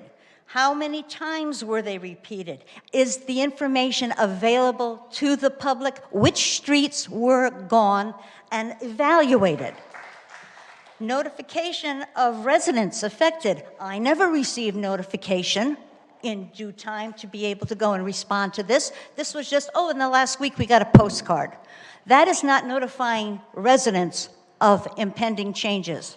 That's not right. I want to know what format you used and when you used them. Also, eminent domain. I noticed on the maps back there that there was a situation that kind of indicates that certain properties might be infringed upon. That's a good question. And also, why aren't North Crescent and Fairfax considered for bike lanes? Because they would attach to Santa Monica. And Santa Monica also has a wonderful opportunity for people to go and ride their bicycles down the sidewalks. They're not using the bike lanes, and they're considered vehicles. They're not following the law. And I oppose this entire project, and I would like answers, sir. Thank you. For the questions I've asked. Thank you so much. Thank you for listening to me. Thank you. Rena, please state your name, city of residence, and you will have 2 minutes. Rena Goldman. I am a resident of West Hollywood, and I am actually a walker in West Hollywood. I do not own a car. I picked this city because it actually is a really walkable city. I strongly support staff's recommendations. I will tell you, as somebody that walks from end to end and that crosses Fountain regularly, because my nanny lives on the other side of Fountain, and so she also does not have a car. So we've all got to cross back and forth there. And I will tell you that the drivers in this city and passing through have contempt for pedestrians. They will look you in the eye while you are in the crosswalk with the crosswalk light and turn and try to hit you. They don't care. And I'm not even talking about distracted driving. They don't care. They have contempt for pedestrians. And I've lived in Washington, D.C. I've visited New York frequently. It's worse here to be a walker. And I think you have to, enforcement's not going to change that behavior. You have to change the streetscape. You have to force the behavior so that they can't try to hit the pedestrians. And yeah, I mean, I've personally lost track of the number of times that I've either seen someone get hit or have almost gotten hit myself. So I want to thank all of you commissioners, and I want to thank the council for going forward and actually trying to make this a safer space, because I feel like I am just playing the odds walking around the city until they need a GoFundMe for me or there's a memorial for me. That's how dangerous that it feels here. Thank you. Thank you. Next we have Nick Renteria, Lala Kahanian, Jesse Harris, followed by David Mermelstein. Again, I apologize if there's any mispronunciations. Please state your name, city of residence, and you will have 2 minutes. Good evening. My name is Nick Renteria. I'm a resident of West Hollywood. First, I want to thank our consultant for all of his hard work and your entire team. And I just want to say that the people in this room do not represent the majority of West Hollywood. They represent a very small minority of it, actually. I would also like to say that I really love all the data that you presented, specifically around parking, speeding, traffic, the work that you did to work with our sheriffs and our fire department, because that's something that the community was really concerned about. And I really appreciate the meeting that you held, and I think I want to reiterate, I felt such a sense of community. And it's a sense of community that I only have really felt once before, and it was actually at the No Kings rally. And many of the people here actually were there when we came together to reject a president who refuses to let the world progress. We came together to reject a man that defunded climate science and fired his very well-educated but ideologically opposed chief of labor because the numbers they were showing him didn't align with his worldview. We would never reject data like that here in West Hollywood. We love progress here. In fact, in 2024, the candidates that supported bike lanes won in a landslide against candidates who were opposed. So with all of that in consideration, and based on the data that our wonderful consultant has presented, I strongly support the recommendations made. Thank you. Thank you. Lala, please state your name, city of residence, and you will have 2 minutes. Hi, I'm Lala Kanyan, and I've been living in West Hollywood for 25 years now. So first of all, I have a question. How many residential driveways are there on both sides of Fountain? And one recommendation, I think Laurel needs a light to turn, say no turn red on that side. Anyway, so I've been living here for 25 years, and I've seen it all. I live only 1 block, I live on Hampton, 1 block south of Fountain. And I've seen Shia LaBeouf's car, on the accident, late at night, like early morning hours. I've seen like a bus just ran into on where La Brea and Fountain are, on that intersection. And I've seen all sorts of things. But this is going to be deadly, I'm telling you, because I drove on Hollywood Boulevard at night, after midnight, and I didn't know what I was doing. I was confused, and I'm very, very concerned about people who don't know the area, because, like, for example, one day I was walking, and there are the triangle barriers on Rosewood and Westmouth. This man was checking me out, and he just drove on the triangle because he didn't know there were these barriers there. And this is going to be very deadly. I believe that speed limit is the most is the most important thing, and there should be more lights. And yeah, that's all I can say. Thank you. Thank you. Thank you. Jesse Harris, please state your name, city of residence, and you will have 2 minutes. Howdy, everyone. Good to see you all. Former fellow commissioners, Jesse Harris, resident of the city of West Hollywood for just over 10 years. So I want to start actually by laying out both sides, and I'll try to do so in a manner that is unbiased. One side is really concerned about what will happen to the length of their commute times, both the actual trip time and the time spent looking for parking. And that's a real concern. I don't want to undermine the real harm that's done to people, to families, to precious parenting time when commute times are very long. Or just for time spent smoking weed and sitting on your couch watching TV. Far be it from me to understate the importance of that. Another side is concerned with, because they feel that their lives are in danger, and with good reason. There have been over 100 collisions on Fountain Avenue in just over 5 years, many of them involving cyclists and pedestrians. That's also a very real concern. So let's talk about where we agree. One, we need to implement those simple, low-cost solutions yesterday if we are a city that prides itself on being a bikeable, walkable, navigable street. Right? The sidewalk widening is a priority, and the existing condition of it is a violation of the spirit of ADA laws.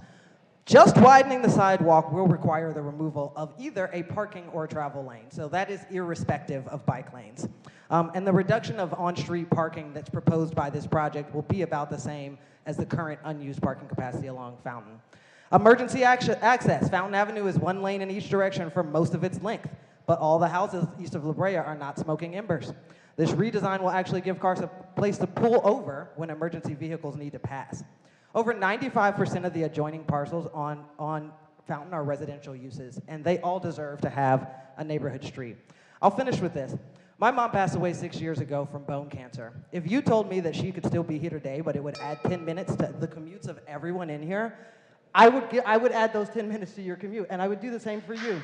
If it was your child, if it was your parent, or if it was you, I would do the same for you. I would take those 10 minutes. Thank you, Jesse. Because that's what it means to live in community. Thank you. Thank you. Next up, we have David Murmelstein. Again, I apologize if I mispronounce. Alistar Sherman, Kelly Pilarski, and followed by Batya Moskowitz. Please state your name, city of residence, and you will have 2 minutes. David Mermelstein, City of West Hollywood, more than 30 years. Thanks for your time. I could talk for an hour, but I won't. I will just say that I could hardly be more opposed to this proposition. I will recognize there are safety concerns. There are other ways to deal with them. But I do want to address some things that have been mentioned over and over again that strike me as a bit spurious. There's this frequent invocation that something like 64% of Fountain Avenue drivers are, quote unquote, just passing through. Well, that's just nonsense. Everyone who's driving on Fountain, including me, who lives there, is just passing through. That's the nature of driving, okay? I use Fountain as my sole viable route eastbound. And that's partly because I cannot go eastbound on Santa Monica from where I live because it's blocked by an island, which was the product of yet another brilliant strategy to help safety and bike lanes, okay? So now I'm trapped. So this project is just going to mean my eastbound is cut off from the south. Now my eastbound will soon be cut off essentially from the north. There's also, if I may say this, reference to restoring Fountain to the glory of its former 1960s state. I do not understand why this is desirable. And if we're going to go in that direction, then for God's sake, why stop at the 1960s? The 1860s, much safer. Things were much, much safer in the 1860s. Anyway, as far as traffic deaths go, anyway. All of which is to say that I think that the impact, the costs, and the way that it was going to clog arterial streets, the ones that are off of Fountain, the ones that run essentially north-south throughout West Hollywood, from La Cienega to La Brea, that's just going to make life much, much more difficult. So thank you for listening.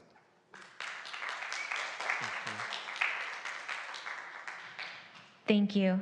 Alistar, Please state your name, city of residence, and you will have 2 minutes. Hi, Commissioners. My name is Alistair Sherman, a resident of West Hollywood. Wanted to draw attention to some lesser discussed items here.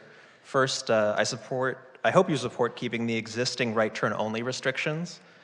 Throughout Fountain, right turn only restrictions may be a better term than left turn restrictions in the staff report because it makes it clear drivers can't turn left or straight through Fountain.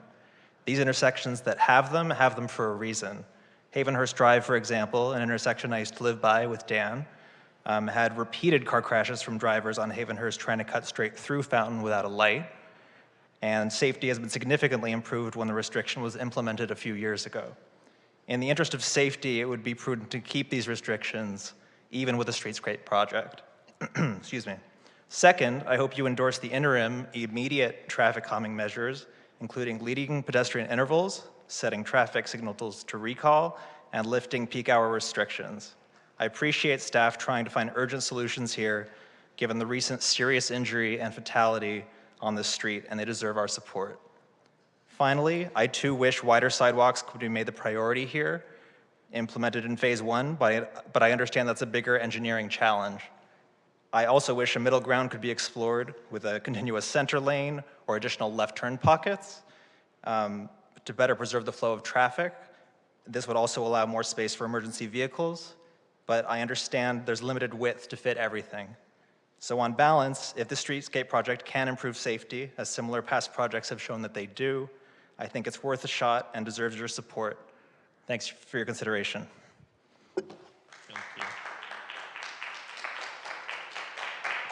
Thank you. Kelly Pilarski, please state your name, city of residence, and you will have 2 minutes. Thank you, Kelly Pilarski, resident of West Hollywood. I wanted to thank staff for their hard work on this. I know you're just doing your job. Appreciate it. I also, as probably one of the few technical professionals in the room, I wanted to offer myself as a resource to anyone who doesn't know how to read a plan set.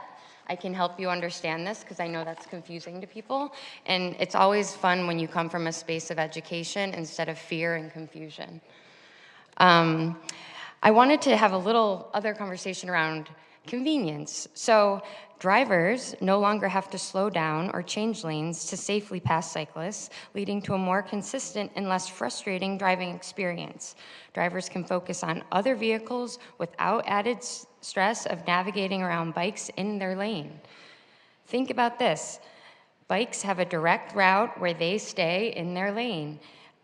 It's a more welcoming space, which encourages more people to choose cycling instead of driving and leading to less vehicles on the road.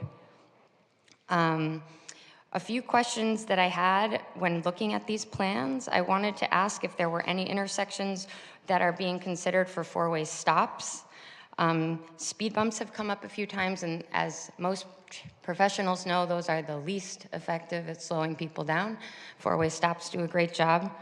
I wanted to refine something you said about no pedestrian improvements other than at the intersections. If everyone looks at these plan sets, you can see that the sidewalk extension space has been claimed by paint. And that paint area is where those sidewalks will go in the future.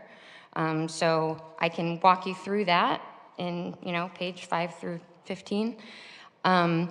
I wanted to ask if any sight lines have been looked at for all of the intersections, just based on existing treescape, and because that can be confusing.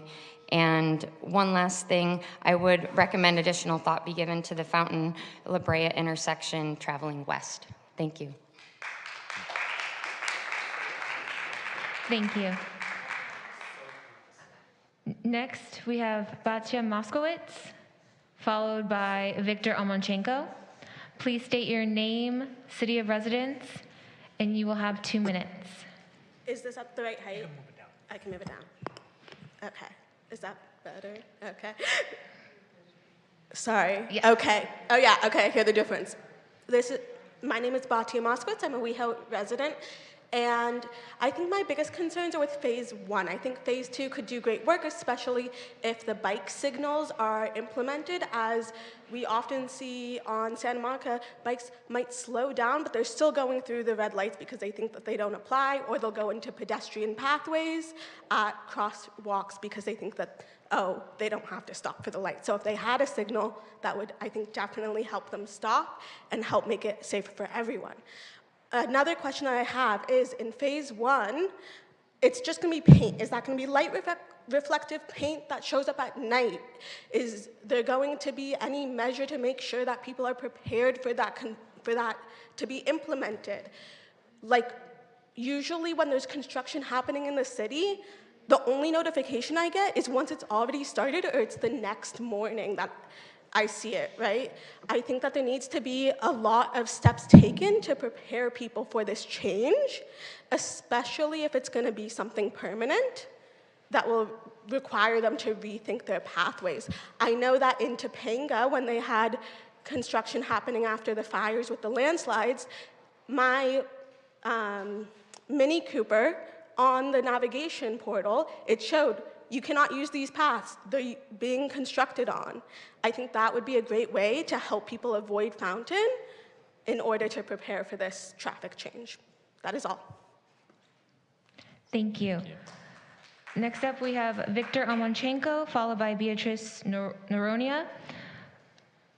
Please state your name, city of residence, and you will have 2 minutes.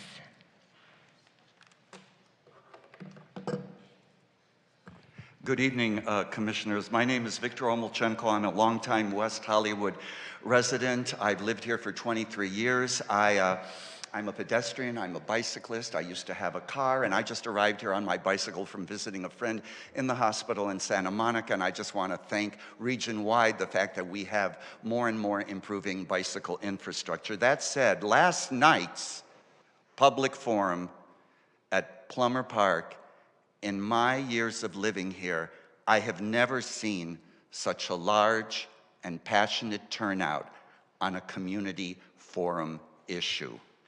And so many different issues were raised on both sides of in the middle, on both sides of the aisle. So much wonderful media publicity on Channel 11, Fox News. If you haven't seen it, both sides of the story talked about it and actually brought up your meeting tonight and the meeting of the Public Facilities Commission. I believe so much information was presented last night.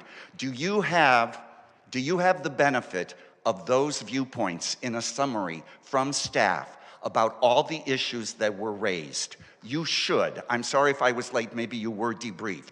But I believe you as a commission, before you approve a 30% plan, should know about everything that happened last night. The Public Facilities Commission should also know when they have their meeting, I guess on August 26th.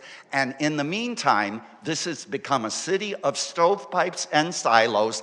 Where is the Commission on Public Safety, which is supposed to be our #1 priority? You are supposed to be addressing traffic areas of concern, and I would hope that City Manager David Wilson's quick fixes that he identified at a recent City Council meeting are implemented as soon as possible.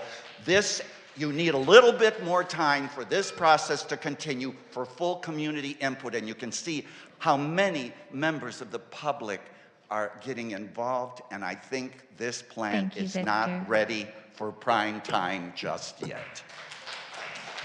Thank you. Next, we have Beatrice. If you'll please state your name, city of residence, and I would just like to remind anyone on Zoom to please *9 if you'll be speaking on this topic. I'm Beatrice Noronia. I live in West Hollywood. I've been here for over 10 years now. Good evening, commissioners, staff, and fellow WeHo residents. I'd like to thank staff for their work. Thank you so much. That was very informative. I don't understand this area, so it was good to learn with your data and your research. I live on Laurel and Fountain, and I walk around the block every day with my dogs, and I think this proposal will make Fountain safer. It is difficult and sometimes unsafe to share the narrow sidewalk with other people and sometimes cyclists. However, I don't blame the cyclists. They are on the sidewalk for one simple reason. They don't feel safe in the street. And I would love to have a safe, protected bike lane. That way, I would even have biked here because I don't feel safe biking here and I live under 2 miles from here. What creates traffic? It's not bikes or less lanes and one more lane will solve it. It's not how it works. What creates traffic is cars, and any movement that would encourage people to ride a bike instead of driving a car would decrease traffic. It's not about bikes versus cars. It's about smart, safe design for everyone. It would make me feel safer walking my dogs. Sometimes there's another dog walker coming and there's some overflow needed. We would just go in the street. If the protected bike lane was there, that would also help with that.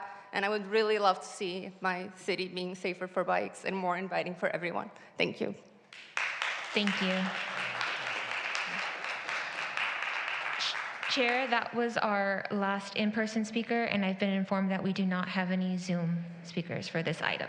Okay, so we will close the public comment part, and I believe I have a request to take a 5-minute break, so we will be back in 5 minutes.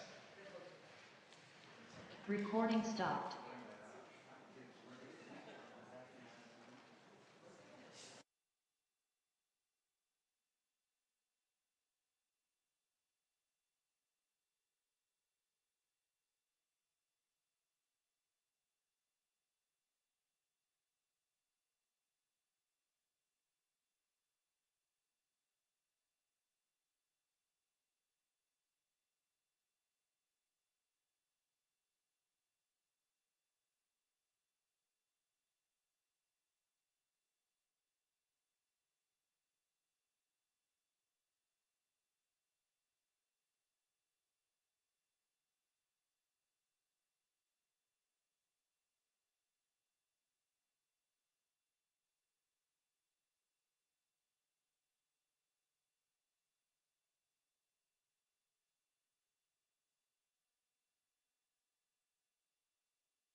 Resume the meeting.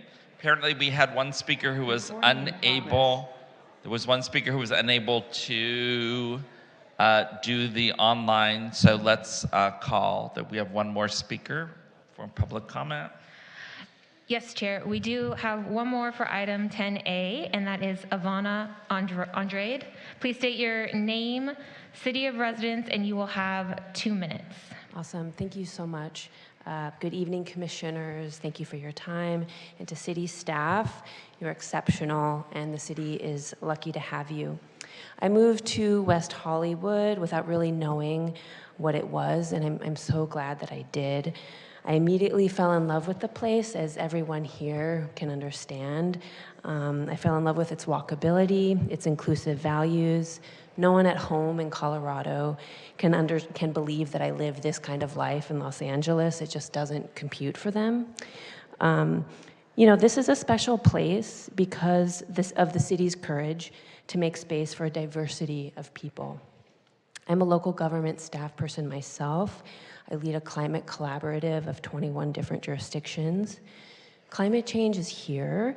We all see it, and I think everybody here knows what I'm talking about. The future is not gas-powered. It's also not car-centric, and that is why this project is so critical. I'm proud to live in a city that is courageous enough to face the future and do what's necessary to engage in the difficult but critical work of making our city accessible to people, not just cars. We have to begin to wean ourselves off of constantly relying on single occupancy vehicles, and in doing this, we get to lead the country in this transformation. I'm an integral part of climate policy at the local government level here in California, and I have to say we're not doing well on implementation statewide. We're not even close to meeting our climate goals across the state, except for West Hollywood, which is doing some of the most cutting-edge work on building decarb and VMT reduction in the state. In isolation, this project makes sense, but it makes even more sense when you look at what's coming up in West Hollywood and LA with the revamped and expanded metro lines slated for West Hollywood. Projects like this will only enhance connectivity within our city and beyond, and will really shine and prove its worth, and we won't look back for a second. So I know it's not your job to implement the climate action plan, but given this bigger picture, I hope you can see its value. Thank you. Thank you. Thank you. Okay, let's see. There are probably additional questions from Chair. Commission. I apologize, Chair. If we could officially, again, close public comment. We will officially close the public comment. Thank you. Moving back, there may be additional questions of staff based on the speaker comments. Commissioner Wenzel. Sure, I'll start. People have asked me about four-way stops as a possibility of something to add to a study, particularly at places where people cross the street. Last night, people also mentioned the need to improve the flow on Santa Monica and Sunset.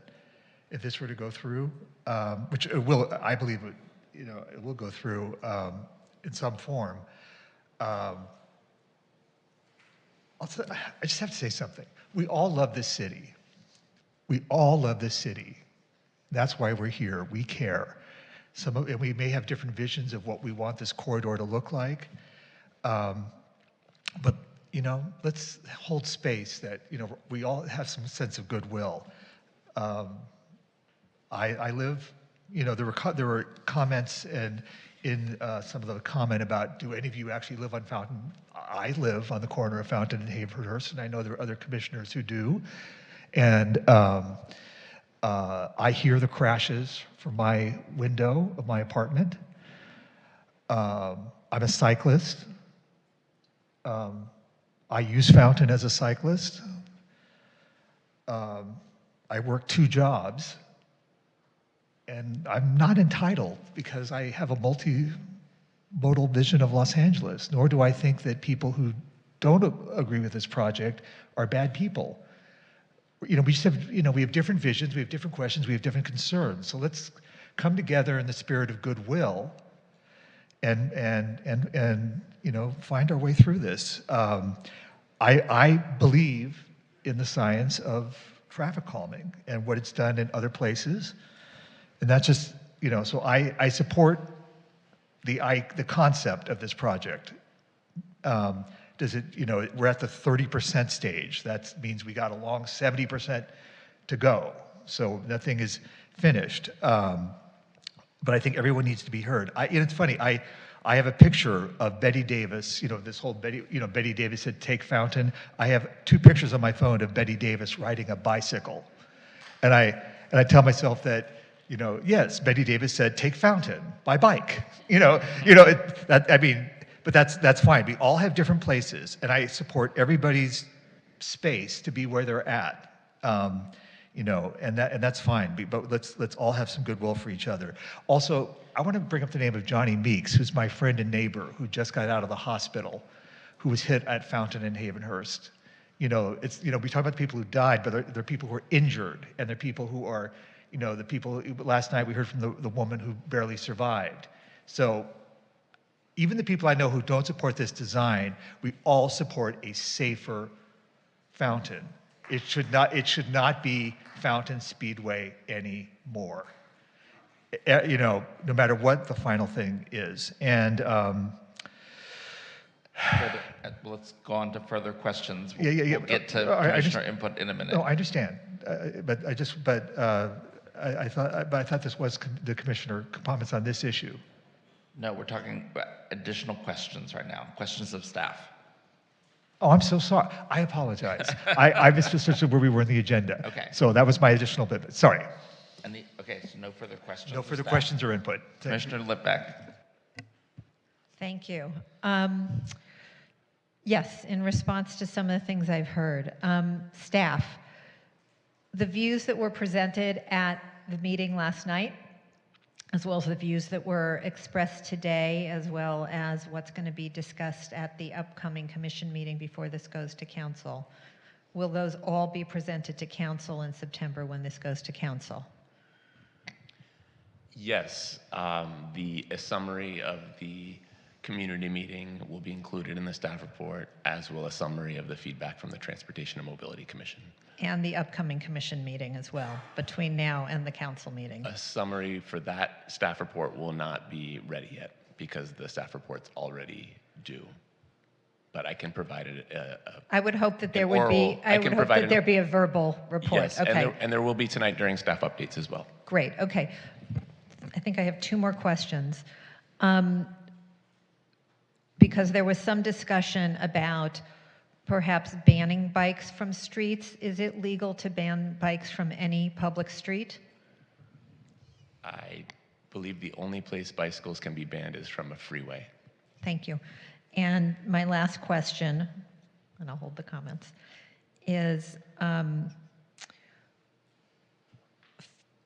Fountain, where there are signalized intersections, do we prohibit right turns on red? I do not believe that we have any right turn on red prohibitions on Fountain, but I would need to confirm that with engineering to be 100% clear. Thank you. Those are my questions. Actually, one moment. Oh. On Sweetser, we do have one prohibited right turn on red. It's a north-south, yeah. Fabulous. Thank you. Thanks, Helen.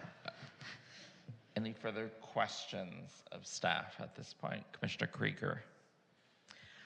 Yeah, following up on a question that somebody asked in the public comments, on Olive Street, where we have the bike lanes will be turning and connecting north-south with our westbound bike lanes on Santa Monica.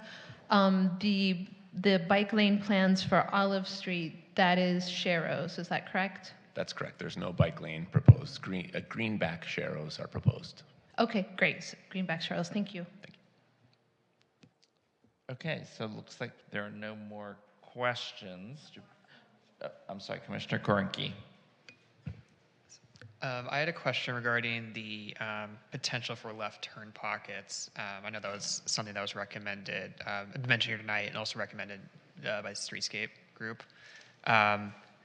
If there's any estimate about, I know there's a potential conflict with parking spots by adding those and just the space in the street being at capacity with ADA sidewalks.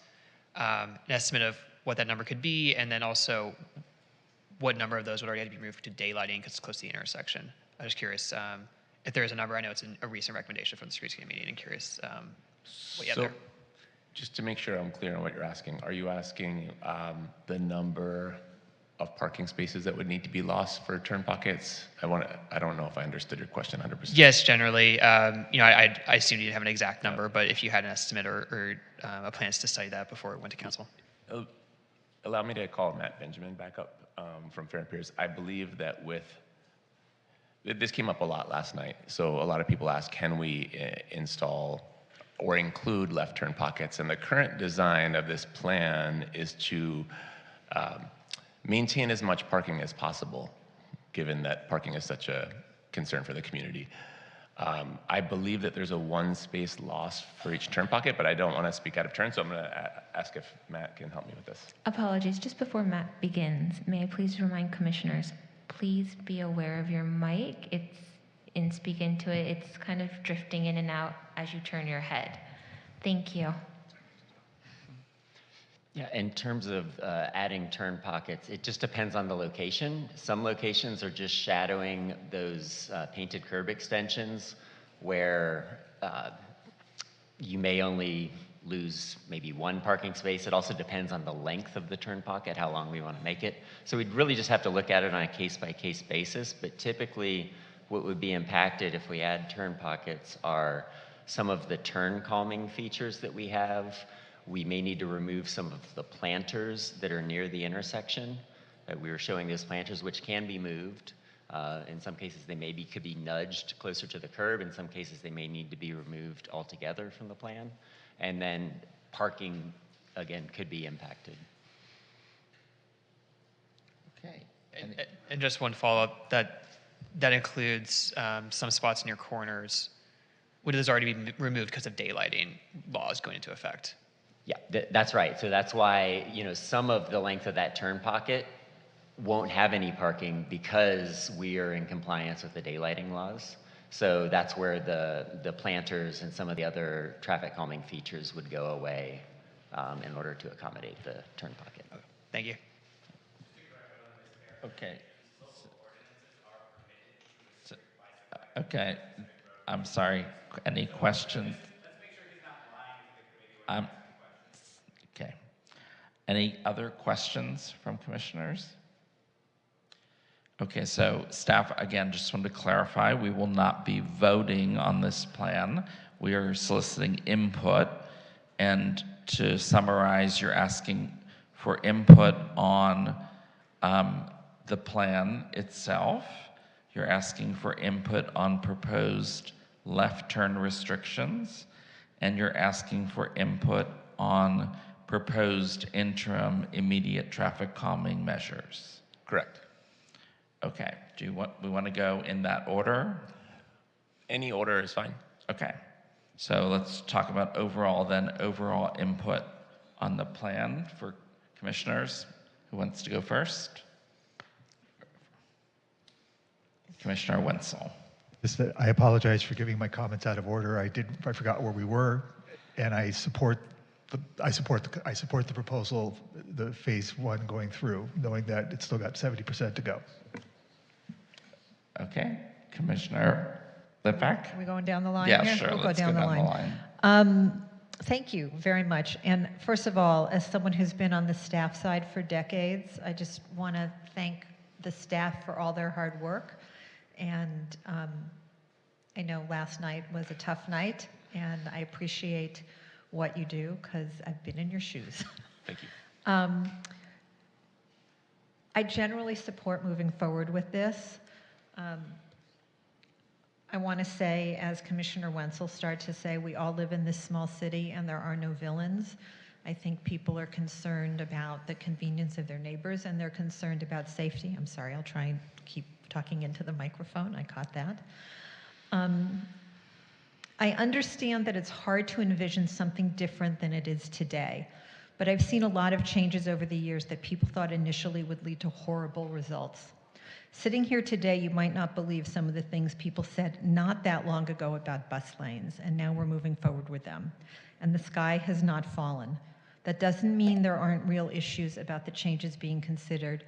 with this project that need to be thought through. We do live in a dense, built-up urban area, and changes always come with trade-offs and impacts. But whether we do anything or we do nothing, there are changes coming over time, and we can't stop them. We spent the better part of a century engineering our cities for the convenience of cars and drivers, and in some cases to the detriment of those who walk, roll, and ride transit. In my time at Metro, I was involved in efforts helping to ensure safety for communities when we brought new at-grade or street-level light rail. One of the things I learned doing that work is what we call the 3 E's: engineering, education, and enforcement. The better we engineer something, the less we have to try to address human behavior with education and enforcement. In council the other week, not the last meeting, the meeting prior to that, we heard the Sheriff's Department note that while enforcement is important, we can't enforce our way to safety. So I would encourage engineering improvements that lead to improving safety. And to that end, my one input would be, because it was the question I asked, I would hope that we can add taking a look at prohibiting right turns on red lights and see if that will lead to additional safety improvements. Thank you very much. Thank you. Anyone next? Any comments? Commissioner Kwinky? Are we going down the line for comments? Sure. Okay. I too generally support this plan. I think it's important to make Fountain a street that is safe for the residents who live on it and walk on it and cross it every day. You know, it's the most dangerous spot in West Hollywood to drive through, to move through, and it's not in a form that's safe. So with that as a bottom line, I generally support it.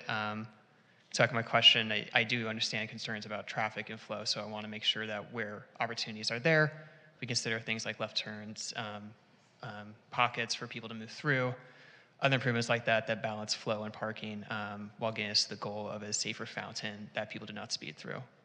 So thank you. Great. Commissioner David? You don't have to make any comments if you don't want any, so. Well, I was gonna go. Okay. Commissioner Krieger. Yeah, I want to thank all the members of the public for coming out tonight. I know it's a late meeting, and I know it's a weeknight, and I appreciate all of you coming out because we really do need to hear from all of you and hear your concerns. And I want to thank city staff for all of their work on this. And I hope we can all extend to all of us, to ourselves, to our neighbors, to city staff, a lot of grace, because what we're trying to do today is really hard. Fountain is a weird street that you would never design it the way that it is right now if you were designing it from scratch, because it's dangerous.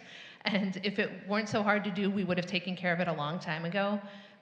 One of the things, I've heard a lot of different opinions expressed tonight, but one thing that nobody has said is Fountain Avenue is great and let's keep it exactly the way that it is. One of the things that I've heard from a lot of people since I've been on the commission, which is admittedly just a few months now, is that Fountain Avenue is dangerous and that regardless of what we do in the future, we need to make some improvements now. So I'm glad to see that there have been some safety improvements that have been implemented into these plans right away.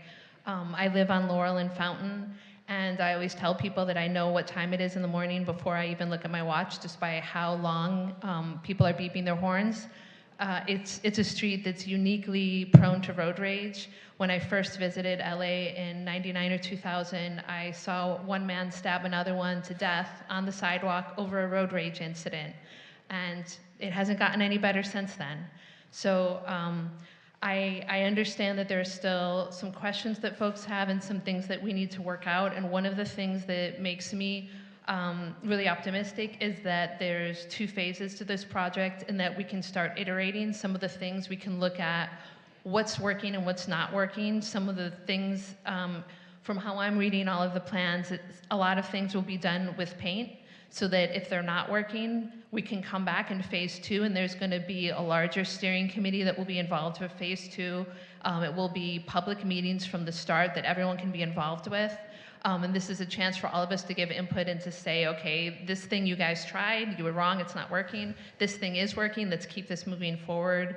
But I think we do have to do something, because there have been so many accidents on the street. For one street to have half of all the accidents, of all the fatalities in West Hollywood, on all of the streets in West Hollywood, one street has half of them, and that one street is Fountain Avenue, is a lot. So I do have some comments about the specific questions that you've asked, but I can wait for that until we get to that point. But I want to thank everybody, staff and residents, for all the hard work they're doing, because it is really hard. So thank you all. Thank you. Vice Chair Green. Thank you.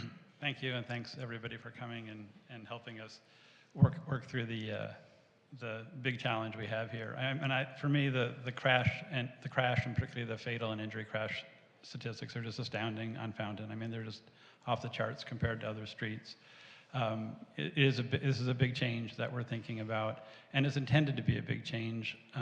If you think about, a lot of people have alluded to what Fountain is like east of La Brea, and trying to imagine Fountain being a different street than it is now. But there are examples of two-lane streets that work just fine. I think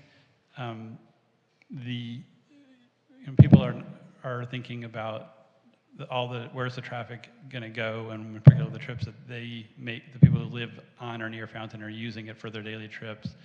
A lot of the trips that are going to move off of Fountain are not the folks who we've been hearing from today. You're the ones, and we're the ones who live and work in the area, and we're going to be the ones staying on Fountain. There'll be a whole lot of other people who aren't on Fountain, and Fountain is not going to become the impossible nightmare to get onto, because the traffic that's there now won't be there, so it's not going to be as hard to make those turns. I do have some other comments and recommendations, and if this is the time to provide input, I'll do that. I think, as others have had, staff has done an amazing job addressing, bringing together a lot of information. I think they've done a great job addressing concerns about trash, about emergency vehicles. You saw a detailed presentation tonight. We saw a detailed presentation tonight. I wish we had seen that detailed presentation last night when there were a couple hundred people in the room, so that others could have learned about the coordination that has been done with Athens and the fire department and the sheriffs. Having said that, I don't think the city's done as good a job addressing some other concerns, such as parking, access for ADA and deliveries on the north side of the street, and left turn lanes. Back in the November 22 motion by the City Council, there were specific items to look at at opportunities for addressing displacement of parking, and then a specific statement to include left turn lanes. And I feel like that has not been evaluated and then considered as much as it could have and should have been. So I would, when I get to recommendations, I think part of my recommendations are going to be to address the concerns we've heard about that. I also just want one other comment about we've heard repeatedly about speed bumps, and I think staff was reluctant to commit themselves or to make a strong statement about speed bumps without having studied it. But one commenter today did mention, and I'll echo, what the findings about speed bumps are: you need them every 500 feet at most. They are effective for a very short distance, and if you have one every 500 feet, approximately on Fountain, that would be 19 speed bumps from one end to the other. And they also, the concern about them is they slow down. People talk about emergency response. The biggest objection to speed bumps is from the fire department and emergency responders and citizens who are concerned about speed bumps. I'm sorry, the commissioner is speaking. I'm sorry, the commissioner is speaking. With regard to my recommendations, the input I'd like to provide as a commissioner to council, and I think that this is, in moving forward with what council has directed here, where there was an allusion earlier to how the timing of how long the Santa Monica Boulevard redo did. I was here back in the city back then. I think there's a trade-off between speed of implementation and community involvement and getting more feedback and more input on the process, and that we're in that trying to do that balance between getting something done. We all agree that something needs to be done, and how much time we take to address concerns and give feedback. And there's a balance that needs to be struck there. And I'm not going to say what the correct balance is, but that is a balance. My inclination would be, if I, my input, I don't have to recommend, my input would be to continue to advance the project, but I wouldn't like to see it go all the way to construction without further input from the community and steering committee, commissions, however that's done. I think that as it's advanced to maybe 65% design or wherever we, whatever the next milestone is, we refine the designs, we include analysis of opportunities for just where is displaced parking. We've talked about looking at angled parking on side streets. So let's come back with really, some numbers and where is the angled parking or could it be done. Same thing for delivery areas and pick up and drop off on side streets. While we're looking at angled parking, let's also look at where are the realistic opportunities for where a delivery truck could stop and do deliveries in a realistic way. The left turn lanes, that again, I'm going to come back to this again. That was in the November 22 motion, and I'd like to see we had questions already, like how many parking spaces do you lose, right? So let's look at where are some good where are the locations we can do it, what are the trade-offs, and let's decide where we can put in more left turn lanes, because there are some in the current plans, but they're mostly at the very eastern end. Not sure how that came to be. Maybe there are ways to do more of those. And I guess the last thing I was to say about general input on the plans is, as you pointed out, as staff pointed out, these crosswalks are really wide because we have these skew angles of the curb cuts, the curb ramps, and so we have to accommodate a crosswalk that fits them both, and we end up with like literally 30 to 40 feet between the stop bar on the side street and where the travel lane is. And it's just a lot of sort of unregulated space or whatever. There's a lot of room for confusion there, let's put it that way. And I'd like to see the plans focus more on trying to make that more legible to users of all modes. How is a car supposed to behave here? How are bikes supposed to behave there? How are pets supposed to behave there? And really just one of the big concerns is making sure that right-turning cars don't end up in the bike lane. That's the number one thing, but also just that they don't drive for long distances across crosswalks. How do you encourage the driver to go straight and then make the right turn as opposed to driving diagonally across the crosswalk? I understand we're only at 30%, but maybe at 65% we can see a little bit more of that. Commissioner David. Thank you. Can you hear me? Okay. First, I just want to make sure that everyone understands that trash collection and emergency response has been accounted for. Those departments they were consulted, we got their feedback, and it was positive. Parking solutions are also being accounted for. Of course, this is only at 30% completion, so that number could be lower or higher. That said, I think at this time when the community is organizing, this is a really good time to look at applying for a residential parking district if you're not in one. That is a community-led initiative that you just need signatures for. Next, I want to just ground us in the real nature of this project. I'm someone who rides a bike. However, I don't see these improvements as a cycling issue. Installing this bike lane has much more to do with drivers. Visually narrowing the road is proven to result in safer driving behavior. Research from the Federal Highway Administration in 2022 indicates that a bike lane can decrease car crashes by 30 to 49%. That's almost cutting car crashes in half. Installing a bike lane will make driving more safe, even if no one ever uses the bike lane.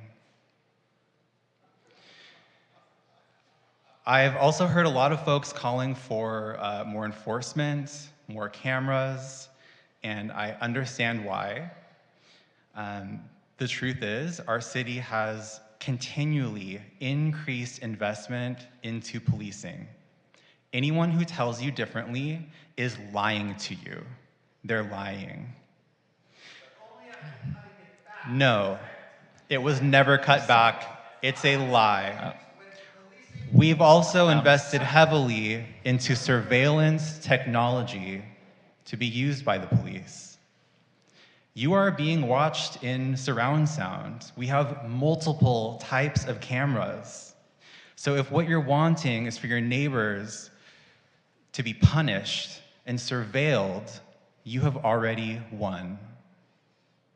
Just within our 2 miles, the sheriffs issued 46 traffic citations in a single day, focusing on Fountain Avenue. That same day, Blake Ackerman was hit and killed by a car on his bike on Fountain Avenue. Now, I didn't know Blake, but I have had loved ones die tragically in a car accident. I've witnessed cyclists getting smashed into by cars all around West Hollywood, including in bike lanes that lacked a physical barrier. I've stuffed hemorrhaging wounds to stop the bleeding until paramedics arrived after a couple on a motorcycle crashed. And I hope that we as a community can come together and agree that a human life is precious and worth saving. Our loved ones are more important than any parking spot. They're more important than getting to brunch 5 minutes earlier, and they're worth a little bit of discomfort when things are changing. If we want to prevent traffic violence, we have to build for it. What we need is infrastructure. That's why these changes are necessary. That's all I have for now. Thank you. Thank you. Any other comments? Commissioner Wenzel? Just one last comment. One of the speakers spoke on the need to preserve the right turn lanes that going onto Fountain from the feeder streets. And that was the only person who mentioned that, but I think that's an important comment that we need to think not just in terms of what happens on Fountain, but the getting to Fountain from our feeder streets, if that can be, make sure that doesn't get messed up, because there are people, even though they have right turn lanes and say right turn only, I still see people thinking, I'm going to be the one to be lucky enough but so we can just make sure we want to keep those whatever happens. Thank you. Do we want to move right to the comments on the proposed left turn restrictions? Commissioner Krieger, you're nodding your head. Yeah, based on some of the things that speakers were saying about wanting to really mitigate traffic that will be going onto these north-south streets, and wanting, especially as people are getting used to slower traffic on Fountain Avenue, we don't want people kind of angrily turning off of Fountain onto the north-south streets.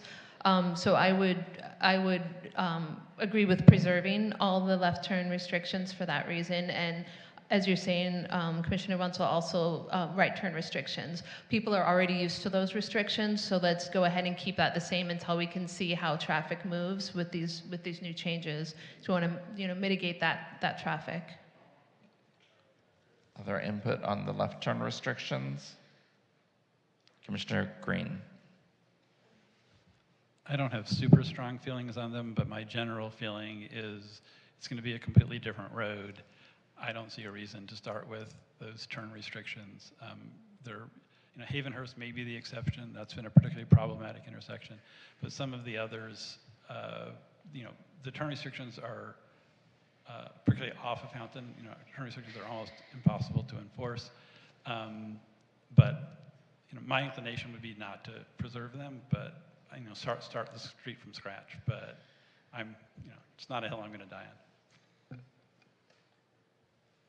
Okay, moving on to the traffic calming or immediate interim suggestions. Someone like to start? Commissioner Wenzel.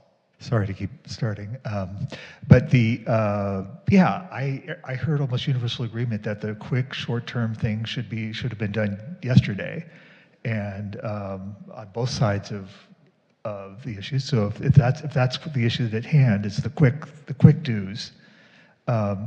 Yes. Commissioner Karenki. Yes, I want to echo that. The urgency of it for quick solutions as we wait for the rest of the 70% of the process to go through are important. Especially, the first two options were, leading pedestrian indicators. I think that's fantastic, and overdue to give visibility to pedestrians. I would like to see that become as standard as possible or feasible, on Fountain and other West Hollywood streets. And then the third one, I think is great. The removal of the gridlock zones, or the anti-gridlock zones, I should say. I see that being very effective on one half of Fountain. On the other half of Fountain, where it jumps between 2 and 1 lanes, that will still be the status quo, unfortunately. That's the status quo right now, so not a reason to not move forward with it, but just acknowledgement that it will not necessarily improve the east side of Fountain as much as the west side, where does not jump between 1 and 2 lanes. So, again, it's urgent. We need these improvements to improve safety within months. So don't say that to slow it down. Say that to hopefully acknowledge that and hopefully find some way to improve that before it gets all the way to implementation on the east side of Fountain, where it jumps between 1 and 2 lanes a lot.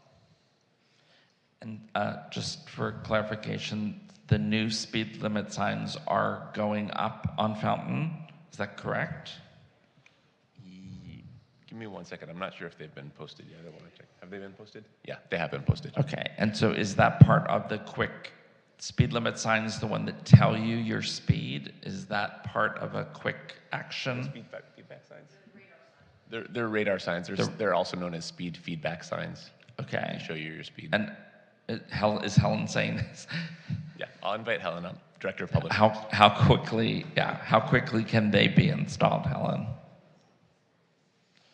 We currently do have those signs up. The feedback signs are currently up. We just had to change the sign above them. The only sign that had to be removed because it said 35 miles or was some with LEDs around them. And I think there was only one of those and we removed that. But all the other signs, these feedback signs are up and the new speed limit signs are up. And would additional feedback signs be something we could do? We could look at it. We do have a lot of signs on Fountain. We have a lot of signs in the city. So we would look at that and see if there's opportunities. But again, we would have to talk to our traffic engineers and see if that's a feasible method. Okay. Any other? Commissioner Green. Sure. On the short-term or immediate, I think so. The first two are easy. Everybody agrees. Yeah, the leading pedestrian intervals and the signals on recall.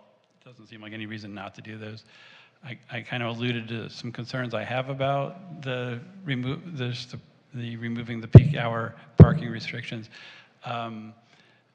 It would slow traffic. I think it's also kind of road rage inducing in that we're going to have 1 lane to 2 lane to 1 lane to 2 lane to 1 lane to 2 lane. And that's the kind of where you get the aggressive driving and the merging. So,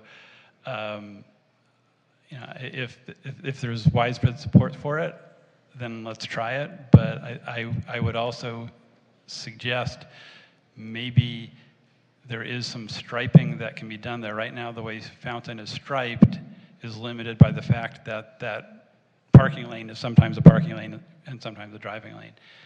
If it's going to become a full-time parking lane, then we can stripe Fountain in such a way to indicate that, where we can put in lane drop signs, lane drop markings. We can put in hashed out areas, chevrons on the street to indicate, like, you know, when you're beginning to merge.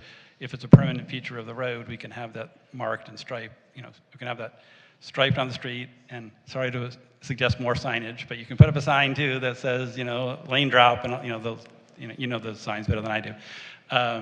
But we can make the road reflect that rather than have it be a surprise to people when they're driving along and all of a sudden there's a car stopped there. Okay, Commissioner Krieger. Yeah, I had similar concerns about that. The first two, I'm very much in favor for, especially now hearing that the setting the traffic signals to recall would include automated pedestrian lights as well, that you wouldn't have to hit the beg button. That makes me really, really in favor of the first two. But the third one, I just can't decide how I feel about it, because it wouldn't necessarily, it would only slow traffic on the section that it's already going to be slow anyways because of rush hour. And yeah, I can't decide if it's worth the 1 lane, 2 lane, 1 lane, 2 lane, 2 step. On one hand, I feel like it gets people used to the one lane, but it's only in some parts of it. So I was kind of curious to hear what other commissioners thought about it, because that was the one that I couldn't quite decide. Commissioner Wenzel. Yeah, the more that we're talking about it, and Commissioner Green, I think, had a brilliant suggestion. That's the first time I've heard that. It was about the striping, because it's the unpredictability. It's the speed is an issue, but the unpredictability, that's also road rage inducing. So it's that third item does. You're right. Now that I'm hearing it. I'm hearing, you know, it's, you know, I mean, yes. So I agree with you. That's what I'm saying. I agree with you. You've raised concerns that I'm like, yeah, maybe that is an issue, but we're still at the. Let's see. Yeah. So there's an issue. Okay. Any other input on the short term? No? Okay. So staff, you have enough, is all the input clear? Yes, the input is clear. Yeah. On the short term measures, left turn restrictions, and overall input. Okay, Commissioner Krieger? Yeah, apologies. I just had one more general comment that I had forgotten to say earlier is in terms of general recommendations to City Council, I don't know what their plan is in terms of when they're planning on implementing different projects, but because of the potential unknowns of how this might impact traffic on Willoughby, and I know some people had talked about potential traffic on Willoughby, it would be good to sort of stage the Willoughby Greenway project and traffic calming for Willoughby as soon after this one as possible in terms of recommendations, because that traffic calming would discourage traffic from going to that street and encourage it on the major arterial streets instead. That's all. And staff, again, can you, for the members of the public, can you just reiterate the 2 upcoming meetings? Yes, we have a Public Facilities Commission. The full title is Public Facilities Infrastructure and Recreation. Did I get that right on? And that, sorry if I butchered the official name. There will be a meeting on August 26th. It's Public Facilities Recreation and Infrastructure Commission. Okay, thank you.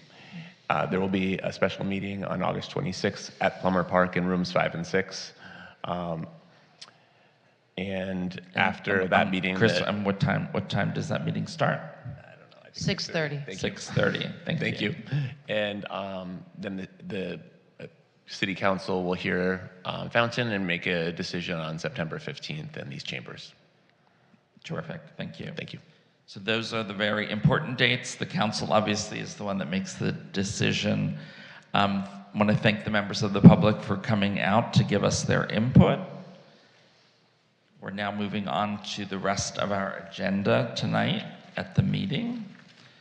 The next item is... Chair, if I may, so sorry, if you could just officially close item 10A and then open item 9A. Okay, item 10A is completed. 9A is the Billboard Street Study. Do we want to... I would entertain a motion to table. I would like to move, given the late hour and everybody's long patience with us, that we table or continue that to the next commission meeting, whatever the appropriate action is on that. Okay, there's a motion. Is there a second? I will second that. Any further discussion? Yes. Commissioner Wenzel. Can I ask, were there any public comments on that issue? People like who sat through the entire thing waiting for this particular issue? Gigi? Before I answer that. Chair, if I may. Yeah. Hi, Jennifer Alkire, Assistant Director of Community Development. We have this item lined up for Planning Commission in September. It would be really great if we could get through it tonight in front of this commission so we can keep it on track. That's my plea to keep it going for this evening, but I understand that everyone's had a long week, so thank you. Okay. Do we have speakers? I do not have anyone signed up for item 9A. I am looking at the public and double checking with Zoom. We do have a citizen slip. I'm being told no, that there's no one on Zoom. I do just have a citizen slip, quote unquote, from the email to read in. Other than that, I believe it's just the short presentation from staff and then the feedback from commission. I mean, I can withdraw my motion. This is such an important issue. This is my concern. I mean, we can have an entire meeting devoted to this one topic. Again, talking about public safety. I feel like we're trying to rush this through, where I think that we would be better served if we table this. And Entirely up to the commission, yes. Yeah, that would be my Yeah, I unwithdraw my motion. I'm sorry? I unwithdraw You my motion. unwithdraw your motion. Okay, so we have a motion to table this and a second. Any further discussion? Yeah, sorry. Would this put the city at, is this, like, if this were delayed a month, would that be really problematic for the city? For the public good, or is it just inconvenient for the staff? So what this will do is it will enable staff to bring forward additional projects that are sort of on hold while the CEQA documents are being reviewed by this commission and the city and the Planning Commission and the City Council. So the impact, if we don't take this up tonight, is that it delays everything else going on with the planning for a month. Is that what you're saying? Well, it impacts the schedule going forward. I don't know if it's a month or how it works out with the rest of the meetings. We would have to rework the schedule, but yes, it would delay the projects going forward. Commissioner David has his hand up. Commissioner David. My concern is just that I think the public has been given a time frame for our meetings and should, be able to participate in this process. So I think it's important that we sort of do it within as close of a window as we can that's been projected to the public. Right. But there are no speaker slips, correct? Right, but it's also 10 p.m. nearly. I don't have anyone currently signed up for item 9A. I do have the one read-in. Right. So I'm sorry, are you arguing against tabling this, or are you? I think we should. We should table it? Yes. Okay, that's good. All right, let's vote to table this to the next meeting. Apologies, I'm a little confused on the motion second before I do a roll call. Commissioner Litvak made a motion. Correct. To table this to the next meeting. I seconded it. Just want to be doubly sure. Motion by Commissioner Litvak, seconded by Chair Eichmann. Commissioner David, to table the item 9A and until our next Transportation Commission meeting. Correct. Commissioner David. Aye. Commissioner Karinke. Aye. Commissioner Krieger. Aye. Commissioner Litvak. Aye. Commissioner Wenzel. No. Vice Chair Green. Aye. Chair Eichmann. Aye. Thank you. All right, so that is tabled. We can move on then to the next item, which is commission liaison appointments to other commissions and advisory boards. Is there a staff report, or are you just, Gigi? Yes. So sorry, I don't know who said my name. I'm sorry. So are you? I'm sorry. I thought someone else said my name after you finished speaking. Okay. No, there's no staff report, as this was just per, I believe, the request of the commission that they would like to choose the commissioner board that they liaison. And so we provided just a list of the days and times of the other commissions and boards Got it. All right, to be so chosen from. Terrific, thank you. So commissioners then have a list of all of the other commission and board meeting dates. And so what I would ask is that by the next meeting, if you would look and see how that works with your schedule. Hopefully everyone can do at least one commission and or board. So we would have a liaison to a majority of them. And I think we've talked about before, doesn't mean you need to attend every meeting of that commission or board, but on a semi-regular basis. And then report back to this commission at our meetings. So look that over, and then we can put it on the agenda for the next meeting to assign people. Okay, and moving on, 11 items from staff. Okay, for the items from staff this evening, I'm going to focus entirely on the Fountain Avenue community meeting. Other items that we had planned on updating the commission on, I will save for our next regular meeting.